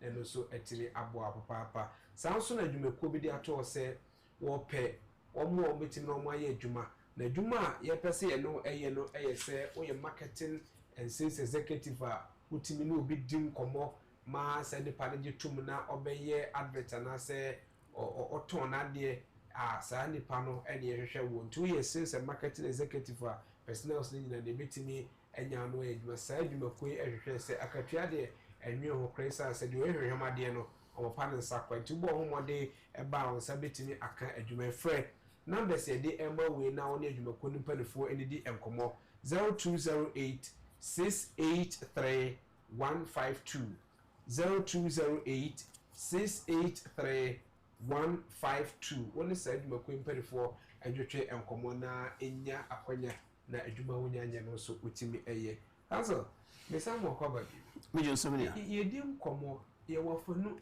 tax nsem ya be kai from 4% to 20% okay afọ karom koko for the past 4 months ni omunya ska enrada ena yenya ntie se aban atonsa frɛ cabinet meeting se ministers nyina mra na omema adwen a yemfa so a yemfa ntua koko ebinim wo adwen se senka de papa mu o senka ban ti koko so no timito asat na aban ti koko so a enye yi ensa ne nsɛm a wɔkae asɛm yi abse obi atwa fufu afiri yakwa chi ene ba bewura yanu me yasha semfa firi koko akuafo nsɛm so wo de binase na mesmachia wo na machia ya hwefo nso koko ho asɛm de ye ka na ya nsɛm ehia me pa yie okay dan sɛ ye lawyer ya tie nyina no ye koko nsɛm me ma me ye koko kuyani a ansa na wo firi mu right me nana ote ase so ono so koko ni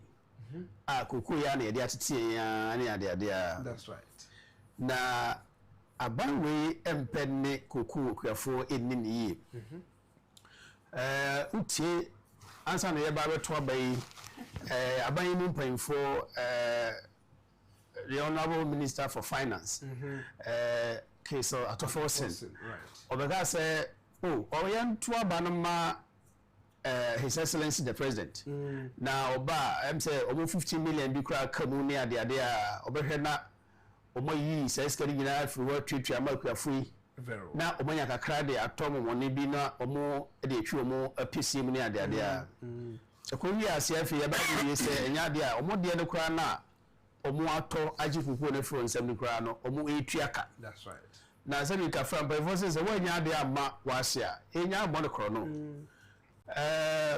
wato nipa ya de ontui na sika kakra so akamu dada nyina akwa na wo wa promise on so de bema wo no eno so omfa o mi ade ya reho sempa na inti ama asemu ya asema ehia pa ne se Ghana koku na bo Ghana ho bra ama Ghana ye fe na ama Ghana no koku ni kura no that's right wo hwe sika yede bo man ho bra yede tue teacher for car doctors no money ade ka yede tue ya your total revenue no more than half of the revenue no go into payment of salaries nti ka hwe mo anka a tax ya ka ho asem se yegigi ya kan no a nke enso pe right koku sika ye ko yegigi free Ghana koku akuafro na yede kwa ama no ne koton no eno na abanya bi ti so mfa so bum ebe be support no ho ye kokoton koku no a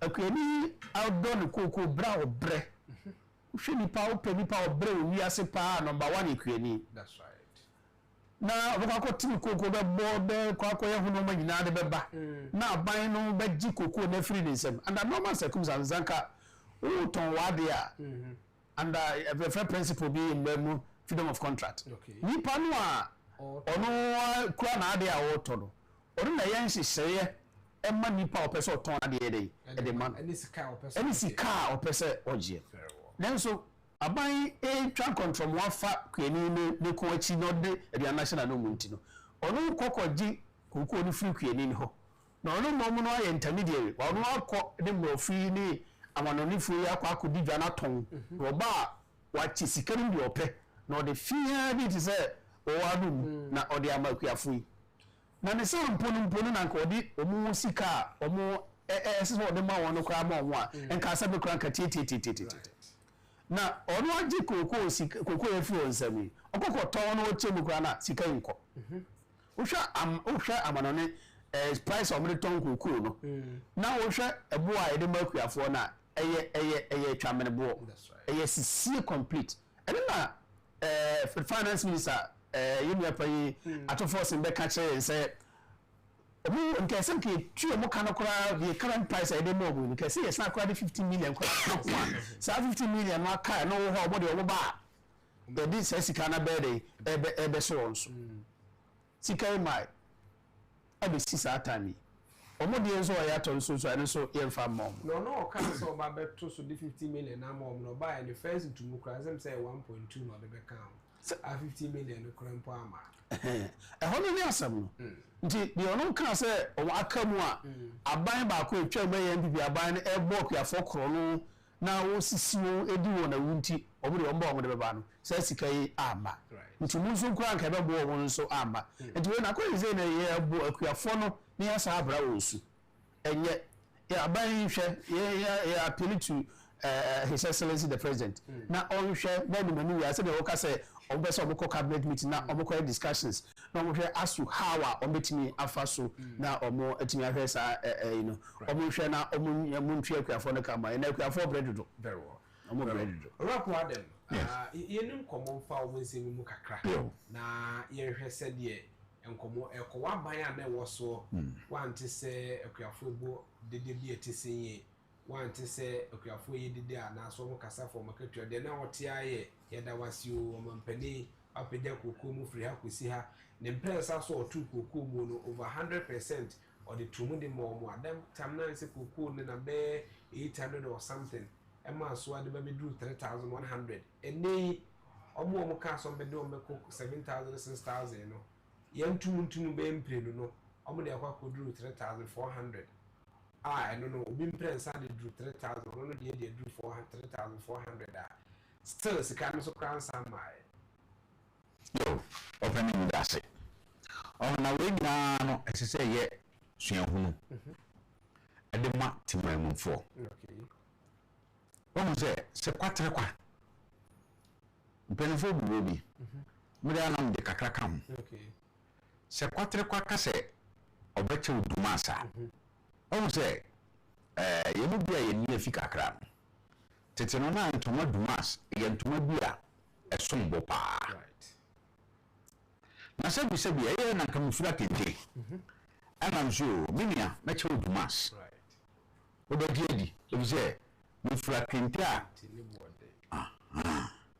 na meri no kwami ahi ntoma no ko bi nzami me ba kwa manga se me tewo ayi etaya dai me si ma che dumas that's right na so ajedi ọmọ yi ma yebo aban aba aban kọ obi aba abanko the bar Fourth Republic you there abanya oba akonya so a obi koko ekuafo di niye abibia na ye MPP aban okay ye wura kufuo so enema kesia ye ma koko ekuafo kufuo fi ho na koko ye mbeto no sawram koko kufuo person this spray gang food by ya any of high sisters koko idu oni so si won ko e begu so ama free enti o koye no ana mbe ne sawram na no sometimes spraying gang you ban you spray koko so a yes we MPP ni that's right enti spray ni akọ spray NDC ni koko na no obure fi sebi ICQ and the can say bro say and tuntu mo hoy o nya visa and we to kwan okay so just say enti this ashaman sebi ni seremeka ashaman for me dom pa it is mo anhwe amon ho nsisi no ho yefia na entuntum ba ho bibra what the airport presidential obeba ho I say we say tuntum no anya visa that's right obeba ho also here protocol sa enti no omo bae na we ABC ni we MPP ni MPP ni de spring gang na ba yin spring koko na ni we official abo akate na ni we no me no koko e bo hye ofi mi koko na yin spring so no e ba koko na yin spring so na o hia bisa that's right o hia party card okay e be e be bre koko ase for 8 years na ha do abambae na mo de hihye koko yanyi antimi ni yare ni na yibitwa ni bavu ya dua fofora ma ni dua body ba wo na body ni twadi na enu kura na ye twadi kura no so koko rehabilitation good enu kura ye twadi no wuku ya ni ye calculate na ja ya ma allowance nkakra so what you say ni utwa koko na fesa ni menya ye dia shawo ni apega koko bom na do buy na ye usajama for bilibi and over the period na we could do 3,000 that's right 100 na yana propaganda na on me mama say for 60 years ni ejira ma tra ban mu say propaganda wo we no propaganda wo we no you for human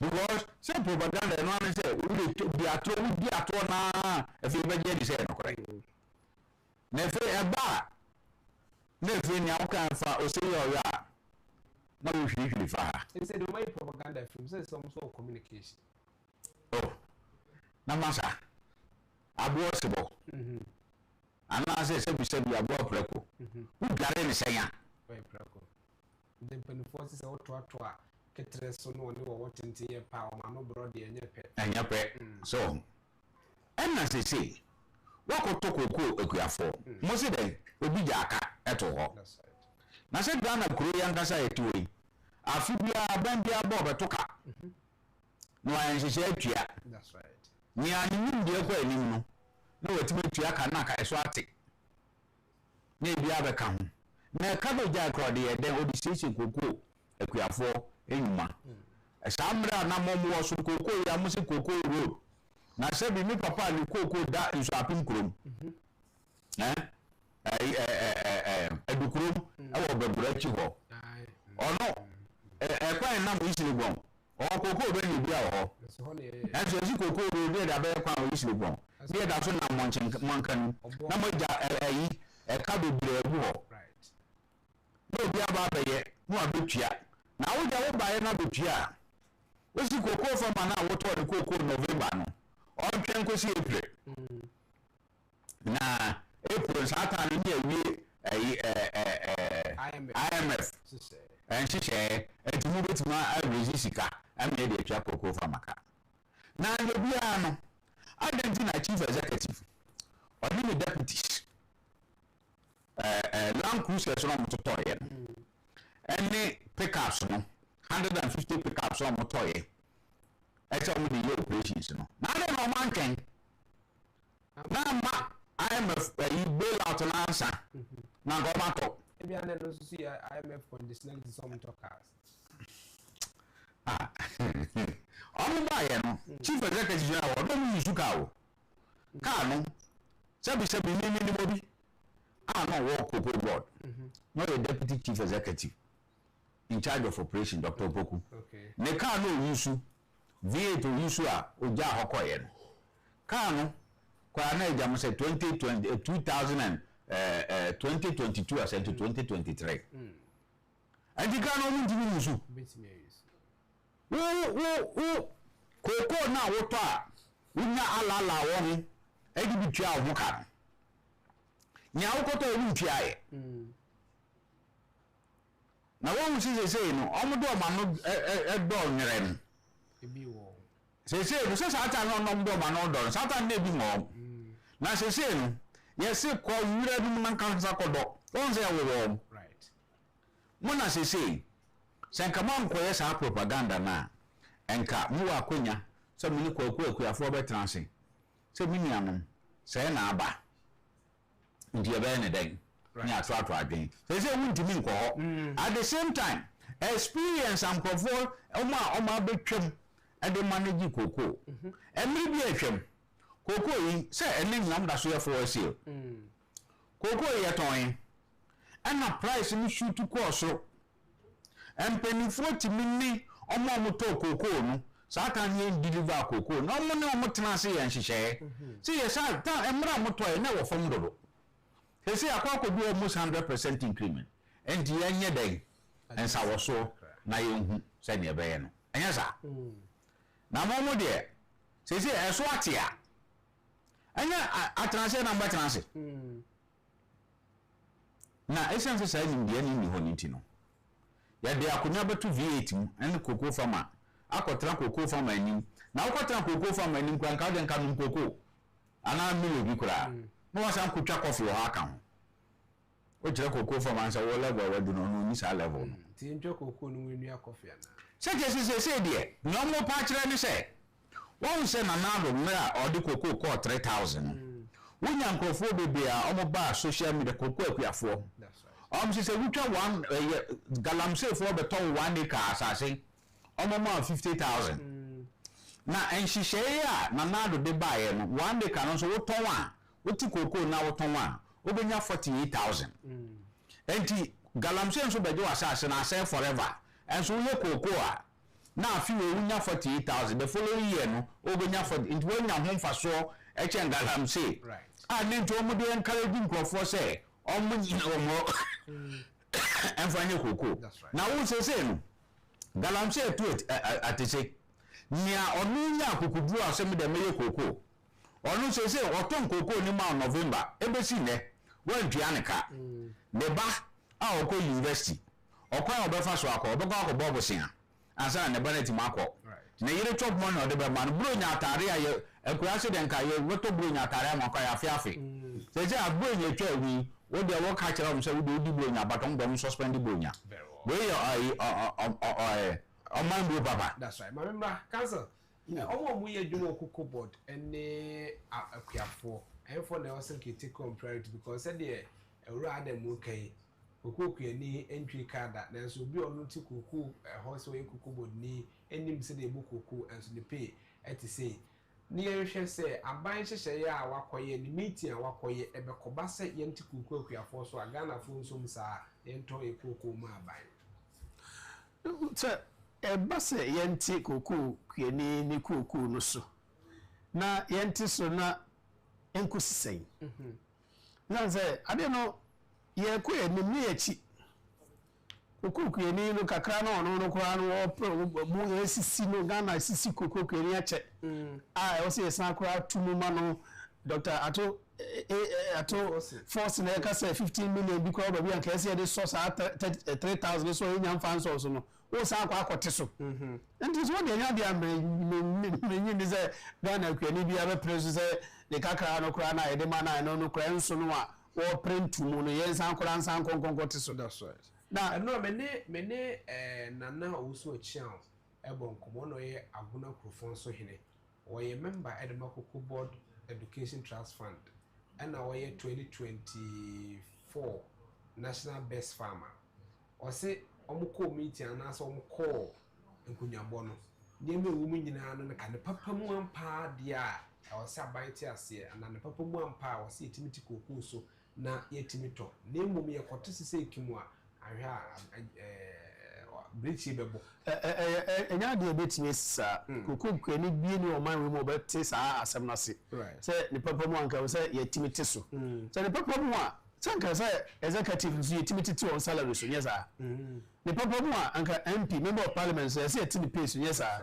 the papa mu a wo a e de da Cocoa Board o mo gi several millions of Ghana cedis or to office condition mu onko ba bia ne ye so onkonya de ko meetings ni ade adem I think ye to musika so yes na ne ono ne ye nto on de so ye ni ono no tie gina wie mu do ne sisi nyina chi a o pesi kakakra kra so bia ko pepara bia koto na otina kra se kwakwa ni ase no ono no mo ne ono ne ni me hare and I'm the idea a bit secret. And the first time I come to a photo demonstration with Ghana Hano, yes, I'm me. Say, Monsieur say, or take a more cacarawana, a moment, so and yes, and Papa crab. Now there's a queer four because no invested na secondary school rather. Now, yes, a queer four.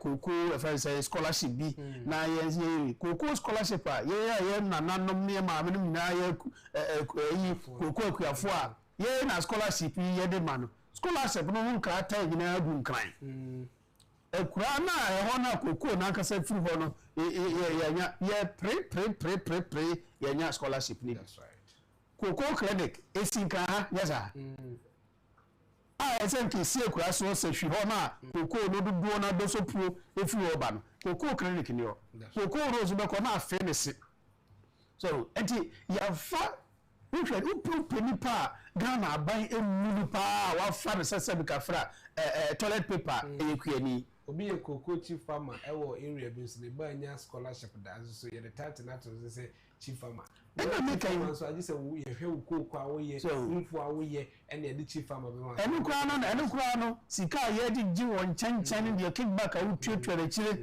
ne o yi no abonten ye say obi ye chief farmer ne ma no e ge say title ketuwa o Odi number 20 ya enya nje we ni number 20 twa ho ansa na no kwae de wadi ama extension officer ba no acho so se na ina da jisi ko hu agrek officer ho no se na be ya international o de kakra ba enti yem fa ko ni nya he bushi agrek extension officer no bisa na ubisa agrek de say nipa na director no ho so se ni so mi kwa de obi ba ju bi kra on farmer enso so okwa enti yem fa ko ni nya he di yesre e mo bi mo no musuo sa meeting ya cabinet be ko se omoko dwindwen ho o meeting ya omoko ye menyi se obetumi akotanya akukuduro e de abetu table so omoko ka che kwani se abetu Cocoa so enka asem beto won right engineer said dey okay there e was enka Cocoa kwani kwa na determine kwan ya ofaso a obeto no Cocoa kwafo betumi aye saa wo man mu se yen ye be katra ban se to Cocoa ni sei Cocoa kwani obetumi aye possible so that's here na ni nyina leadership okay mpanimfo a Ghana for de oman no be show monsa so that's here because I want to say ene Benin kuro kete mpanimfo kwati bi bubu say kuro bi kuro asabi misra me kan wotimi dwon so fa ho hia ene omutimi produce cotton okay into hundreds of millions of dollars all because of the leadership right fiti dankata breso the Watson committee as I said by this time Cocoa Board it is run as a business but as I say you're running as the extension of government right and in Myanmar yes wo ye woni akuafo be ye wo be ye onwuma no wontimi nye so tiase na kamera mi produce Cocoa enti me say sabi eneme me kodo sa kata mu ni sa sisie mu Any cocoa from my pet. I had to say, we be out on the board here. Our Konomo. No, dear Bedu Madina. No, bit in Madina house and your market queen, me my one tongue. That's right. So what I say.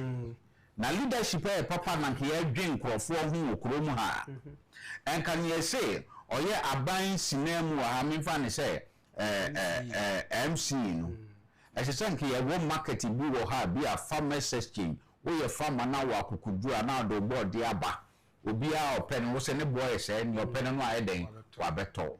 But because of bankruptcy of leadership, entino senior ye niam from dankata colonial era no saa ne ye ma me ma example ba ko me de bia sa example ya na ye me fe me nkola abrim be ye me be mfan say be ye 45 years ago or 50 years ago na me ma me papa ekura ewo adukrom begurachi wo wo akutu na koko bebre na me ye ko ne ekote akutu ya ye tie akutu ni na ye digu from Ye hipo akosi say ebidu truck ama. That's right.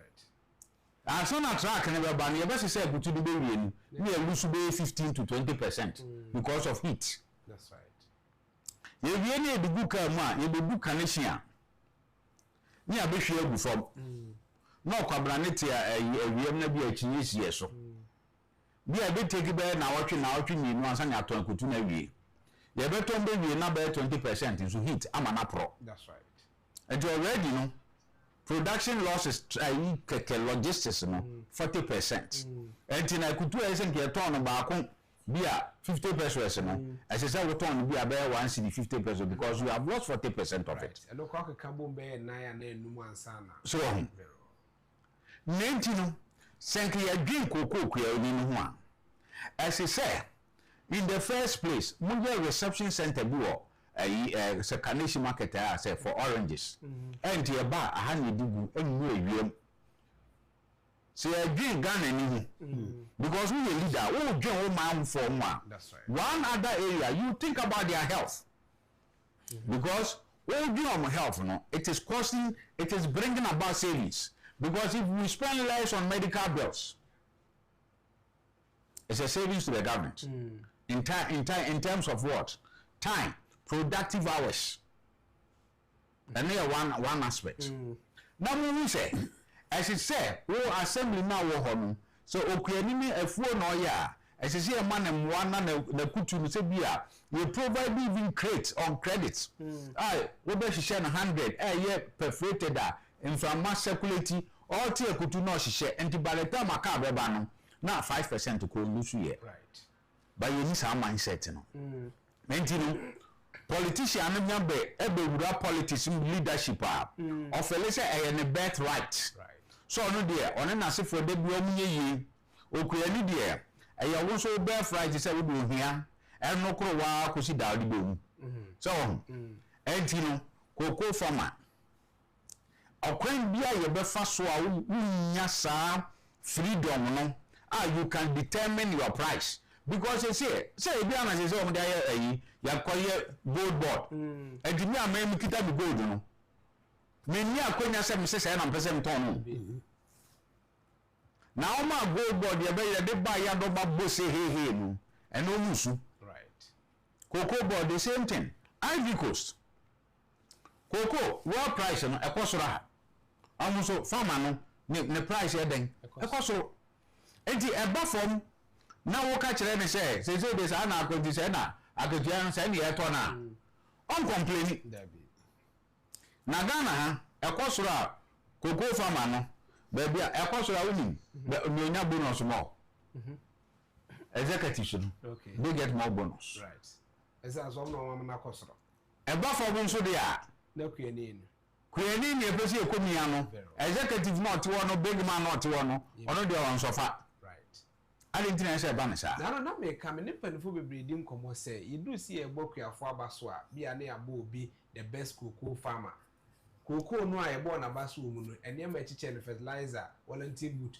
Cocoa no odo no product bia enim te se bia chocolate ana se Milo ana bibi sa akra pack ba ko nso so koko no a wo dra ye bo abanse as best farmer e hu product ni to de anopa wo koko fu mu a bo uti bi na fa ko me hu se wo ye ebi asa eni ho eso se abona ba so se o ye koko farmer ana o ye chief farmer enema bi to say koko extension officer nka ye bo aba so se wo ye koko best farmer na se wo ye livestock farmer no e wo se de koko extension officer ba ko ma wa afisi sa officer we no be hwe wo ni nyina afi ni nyina ye wa baso bode no enso ebi ni ho na wasa koko fa koko extension officer so won samra me hwe ni koko enso ya bona ba so we koko best farmer na ye de volunteer butri fertilizer na ama na eno na de tim wo mai na Ghana samna o be kadia say the yadia na ye be ko because the we are no ma no ye no ma to say nkola kindergarten for so transfer now show mind the way no ma e about wa the way to yaba it me get to papa me ma mi hu ye wa ma ye intimate watia no o akoje 500 Ghana na watu aba ma nipo no anim se omohwe ti bonkoso na atu aba ma no sa adwenu a ye de nam se Ghana efo ankasa se Ghana ni no hwe oman wo se enye nimdia ye nia enka ewiase mu nka oman bi no betimi tipai ne ho atoto yen na ye no ma ye nyina ye se abofa ya wo no ye ya de no na ti wona hwa de no botim se nipo ya de we se bika fra o ma no da sunu so o nim nyansa that's right na ma bonten ka kwa wo hu uti aso de ma ba politics ma ye ni nyina ya bobro basa e de na mi bisa basa e de na etisa e nimdie no na ye ma na ewo ye no na fort ni fu o mo na mema no and ba bi ade free because utimu say ka fra suban tantan na ewo nanim and na ona bu kana Agyapong say Ghana ni was naturally born bad that's right sa phrase ni na o de mai ba sa na tie you know my ye nyina nche ndie ye exhibit ndie ni nyansa wo ye no my enu na ma the ordinary Ghanaian ebre no so man na kwa edi bi ma mi bi utimi sisi a utimi ye fast now bitu sana no ma kwa sa ti nsem a ora dem kan from own experience from akutumpo a ye nyina ye hu bi layman ade a se ukoti akutu a utigu from a bebi sika be ba be ko na obi be ko kasa nsa na ka no kra be di sika na afaso de ma na tum aba no be na akutu no bi apro na pro ansa na uye di Africa no aba so ti anye yi ekwan ni tika na ba be se ya akutu be sans esikwan so wodi ba be guguru si ento no no wa se fa ti se anka na ye he mako 100 a wo ba na mu 60 na sai pa na wo ko to abra yakotna university ehia sa na ma we nyina o agriculture ye kotra right from JSS primary ye train agriculture e ko ye fa so store aduaba ya train fiti class 4 ana ye teacher for no so na emwa ye me nhunu sa ne ma we nyina no de ye de ye ntisenko bi wie kura obe na adwe so obe ya de wi ana ye nwoma e na emwa ye into that aspect e na me ka say ya train from class 4 ukrisho ye books me call school just as secondary school ye share our course e na agriculture ye tire e kwa fa so kwa store aduaba o fish e kwa fa so store no ya tire ni nyina ye nimo ye tire ni ye ni minister for agric o school sa no mo we nyina ye tire na classroom ayi nyina ye nim but adwenu a ye de ade na tu ho ne aye no eno na aboyen say dwun so abo akoko ya o man no atete apazansa ni nyina be si tax enti ye di adwenu nyina ko gu baby ni nam baby ni nam chanchan bola na mama na ni pebre ni see o me wrong ni da ba ko pesi wom ni pa mi no o man die ni pokru bia ni abusua bia nyame ni pa ba ko pesi ya o de be se saw man no se bi na yenya no good a yenya ya enu ni ona bukana Agyapong a ya nkrofo yi sika pemi adufudi pe eni pesemi nkunya ne adwemfinti hwede yakoye that's right because ye penny leadership ye penny pa obi maka say ye fa ha obi eni akire ni di ti a odi no no bu akwam fidi dwuma no no ma no bu akwam a See we can from mama tante ko so nyina no sa goko board asama kokoko kura ntua kai entinka ye papa ana ye nua panyi randia be entinka oda so to office ah oye dan nipa be transi ahwe manu be ko so no obu kwa na be baba so obu kwa na gpay akese ye hwe promise nipa for normal oye also clear lack of vision, incompetent. Yeah, punishing people for incompetence. Now, our minds are very accordingly. Right. All right, them. Young candy, you've been penforesy ever came between OKJB. Yamra tax and what somewhere. Only a local tax because I said, we young done any change our tax, you know.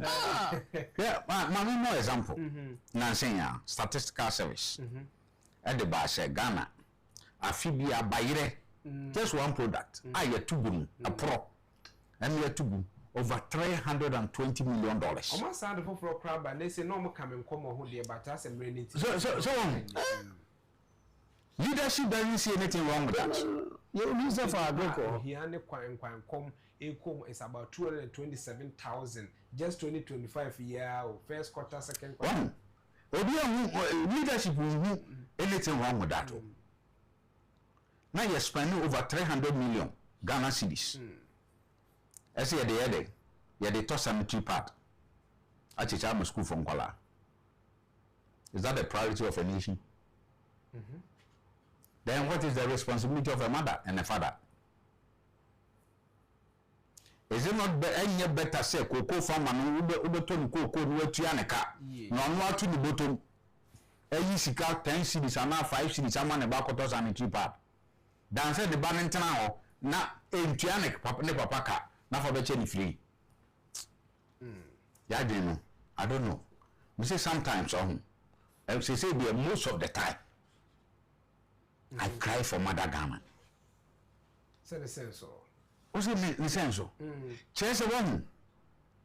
Baby leadership. Edi o man ne kono. Minia. Empo Arab Spring and Cramofo Kruina sa or ye may bar hon. Now I want you to what is a Ghana. Okay. Now I want you to know in what is a Ghana. Baby Arab Spring we started for as I said Morocco and so Tunisia. Brodo and boy ding. And then the cost at here. Now yet ho. See you change. Rwanda a so many years. Within a matter of 20 years. Look how a single person he has turned the country around. Oh, Kagame. And I'm here on penny call to Quaya. I'm say Krum of workers on penny share blouse thereby. Say Zambia. Tourism Ministry, Zambia. Tourism Ministry, the Abba say every Wednesday be a yenshi fugu. And open business in Tifugu ne but a career industry, the end the aya or more. Say Nipa Bear say 10 million and 2 about Ghana has any penny in her 2 but a career so much to be a biase a woman. And then African print Asia, a man, I'm a printers in one in Abba. And yet Alan Kojo Martin.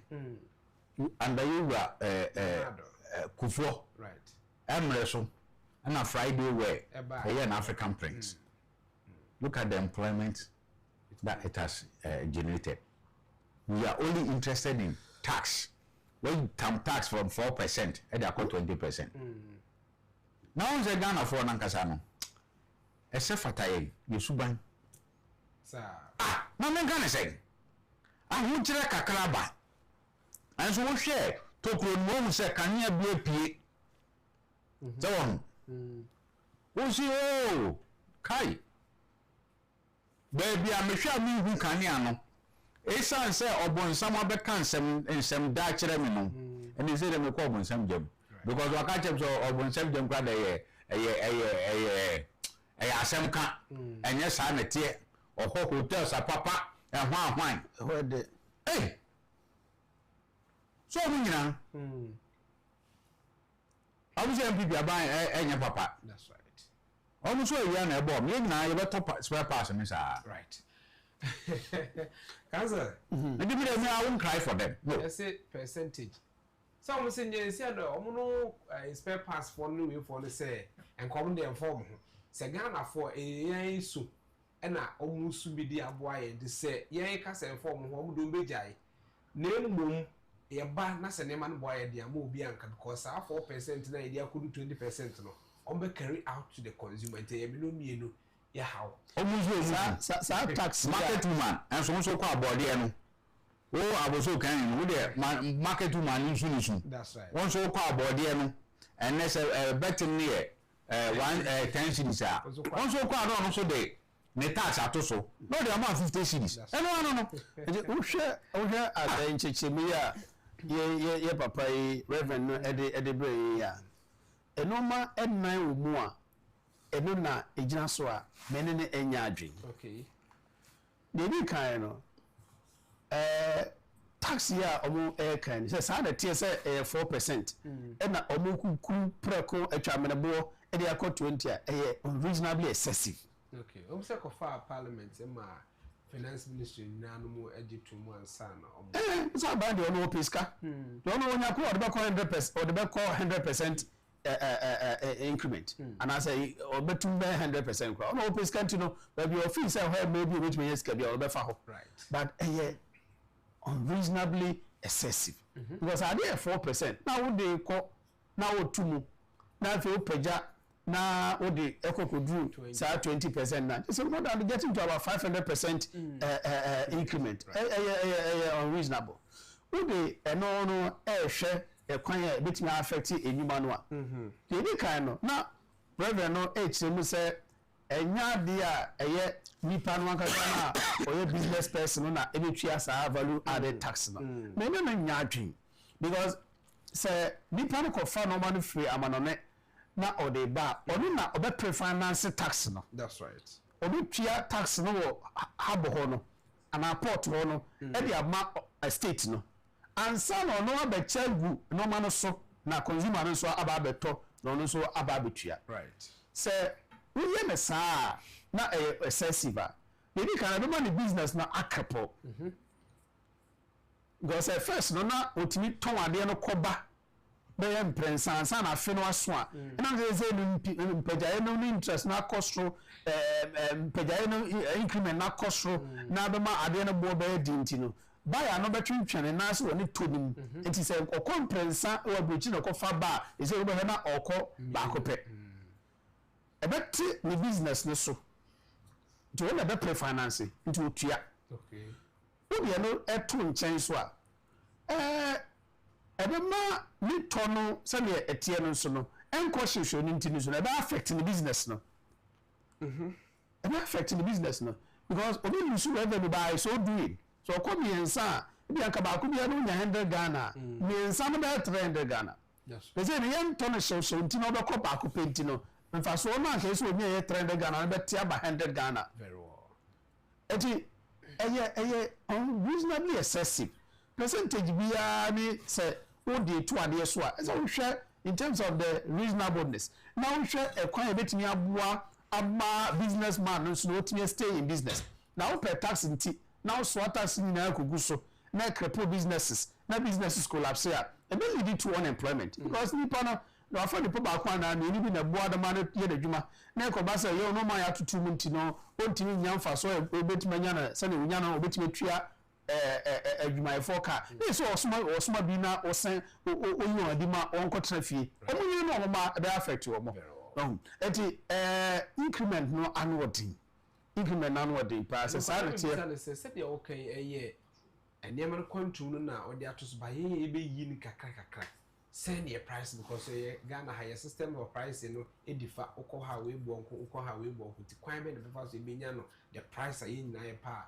e ho beto ye e bi no so say Ghana because of say your literacy rate no ewo from kakranti no obi afa de a say your pen or ton no on chedan trasin calculating hwe say okay me fa de no 100 Ghana ya Jimmy 120 ama 20 Ghana aba beto so eno na abe tax a eda so ti sa 20 Ghana na tax na eda so na menchema no ma maku du na amato no na menya bia 2 cities na we a ye nche dan sese ne sa onu de wakwa akoto ade no say odi baaye no enu an so onu so ehwe say odi lorry fare no me transport ne ada we no keka ho e carriage ne services ne ada keka ho a onu so pagam right ndiwe ya no ade no eye 1 city no okokoto do we no oton no 3 cities right so we say eye twamene bo eti e was say ye hwe saa no ma we mu nyina the ukoto ade no na eye kuo na woto na interest no eye va say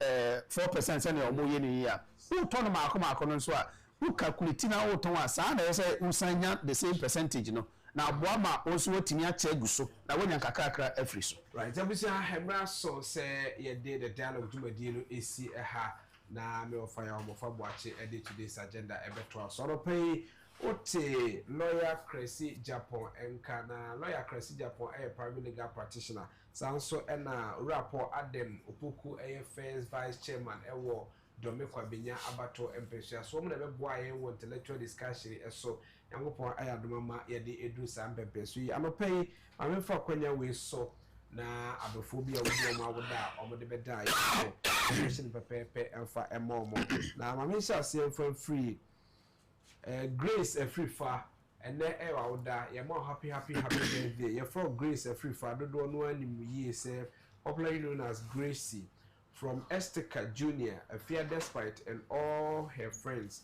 We wish her a fantastic birthday. Enti Grace and then woda the phone so happy birthday. Yankopon ka wono mo na wonsha papa o man de eda no enye dapa emfa emo eno nkamfu ano so ene woda your flow or say happy birthday to my lovely daughter Grace Asantoa Boafo of Golden Street International School Kasua Tuba from Mr. and Mrs. Osofu Sikapa Boafo Nelson Boafo Sikapa Hine Kwaku Boafo Frida Mami Bimpoma Boafo Madam Sarah and all her loved ones and until ye would do our Grace Asantoa Boafo happy birthday and call evermore and young point in and show and now we do our on that note young for Kwenya we so now young fast down from my production team a free the MCR Ra Justice El Ho era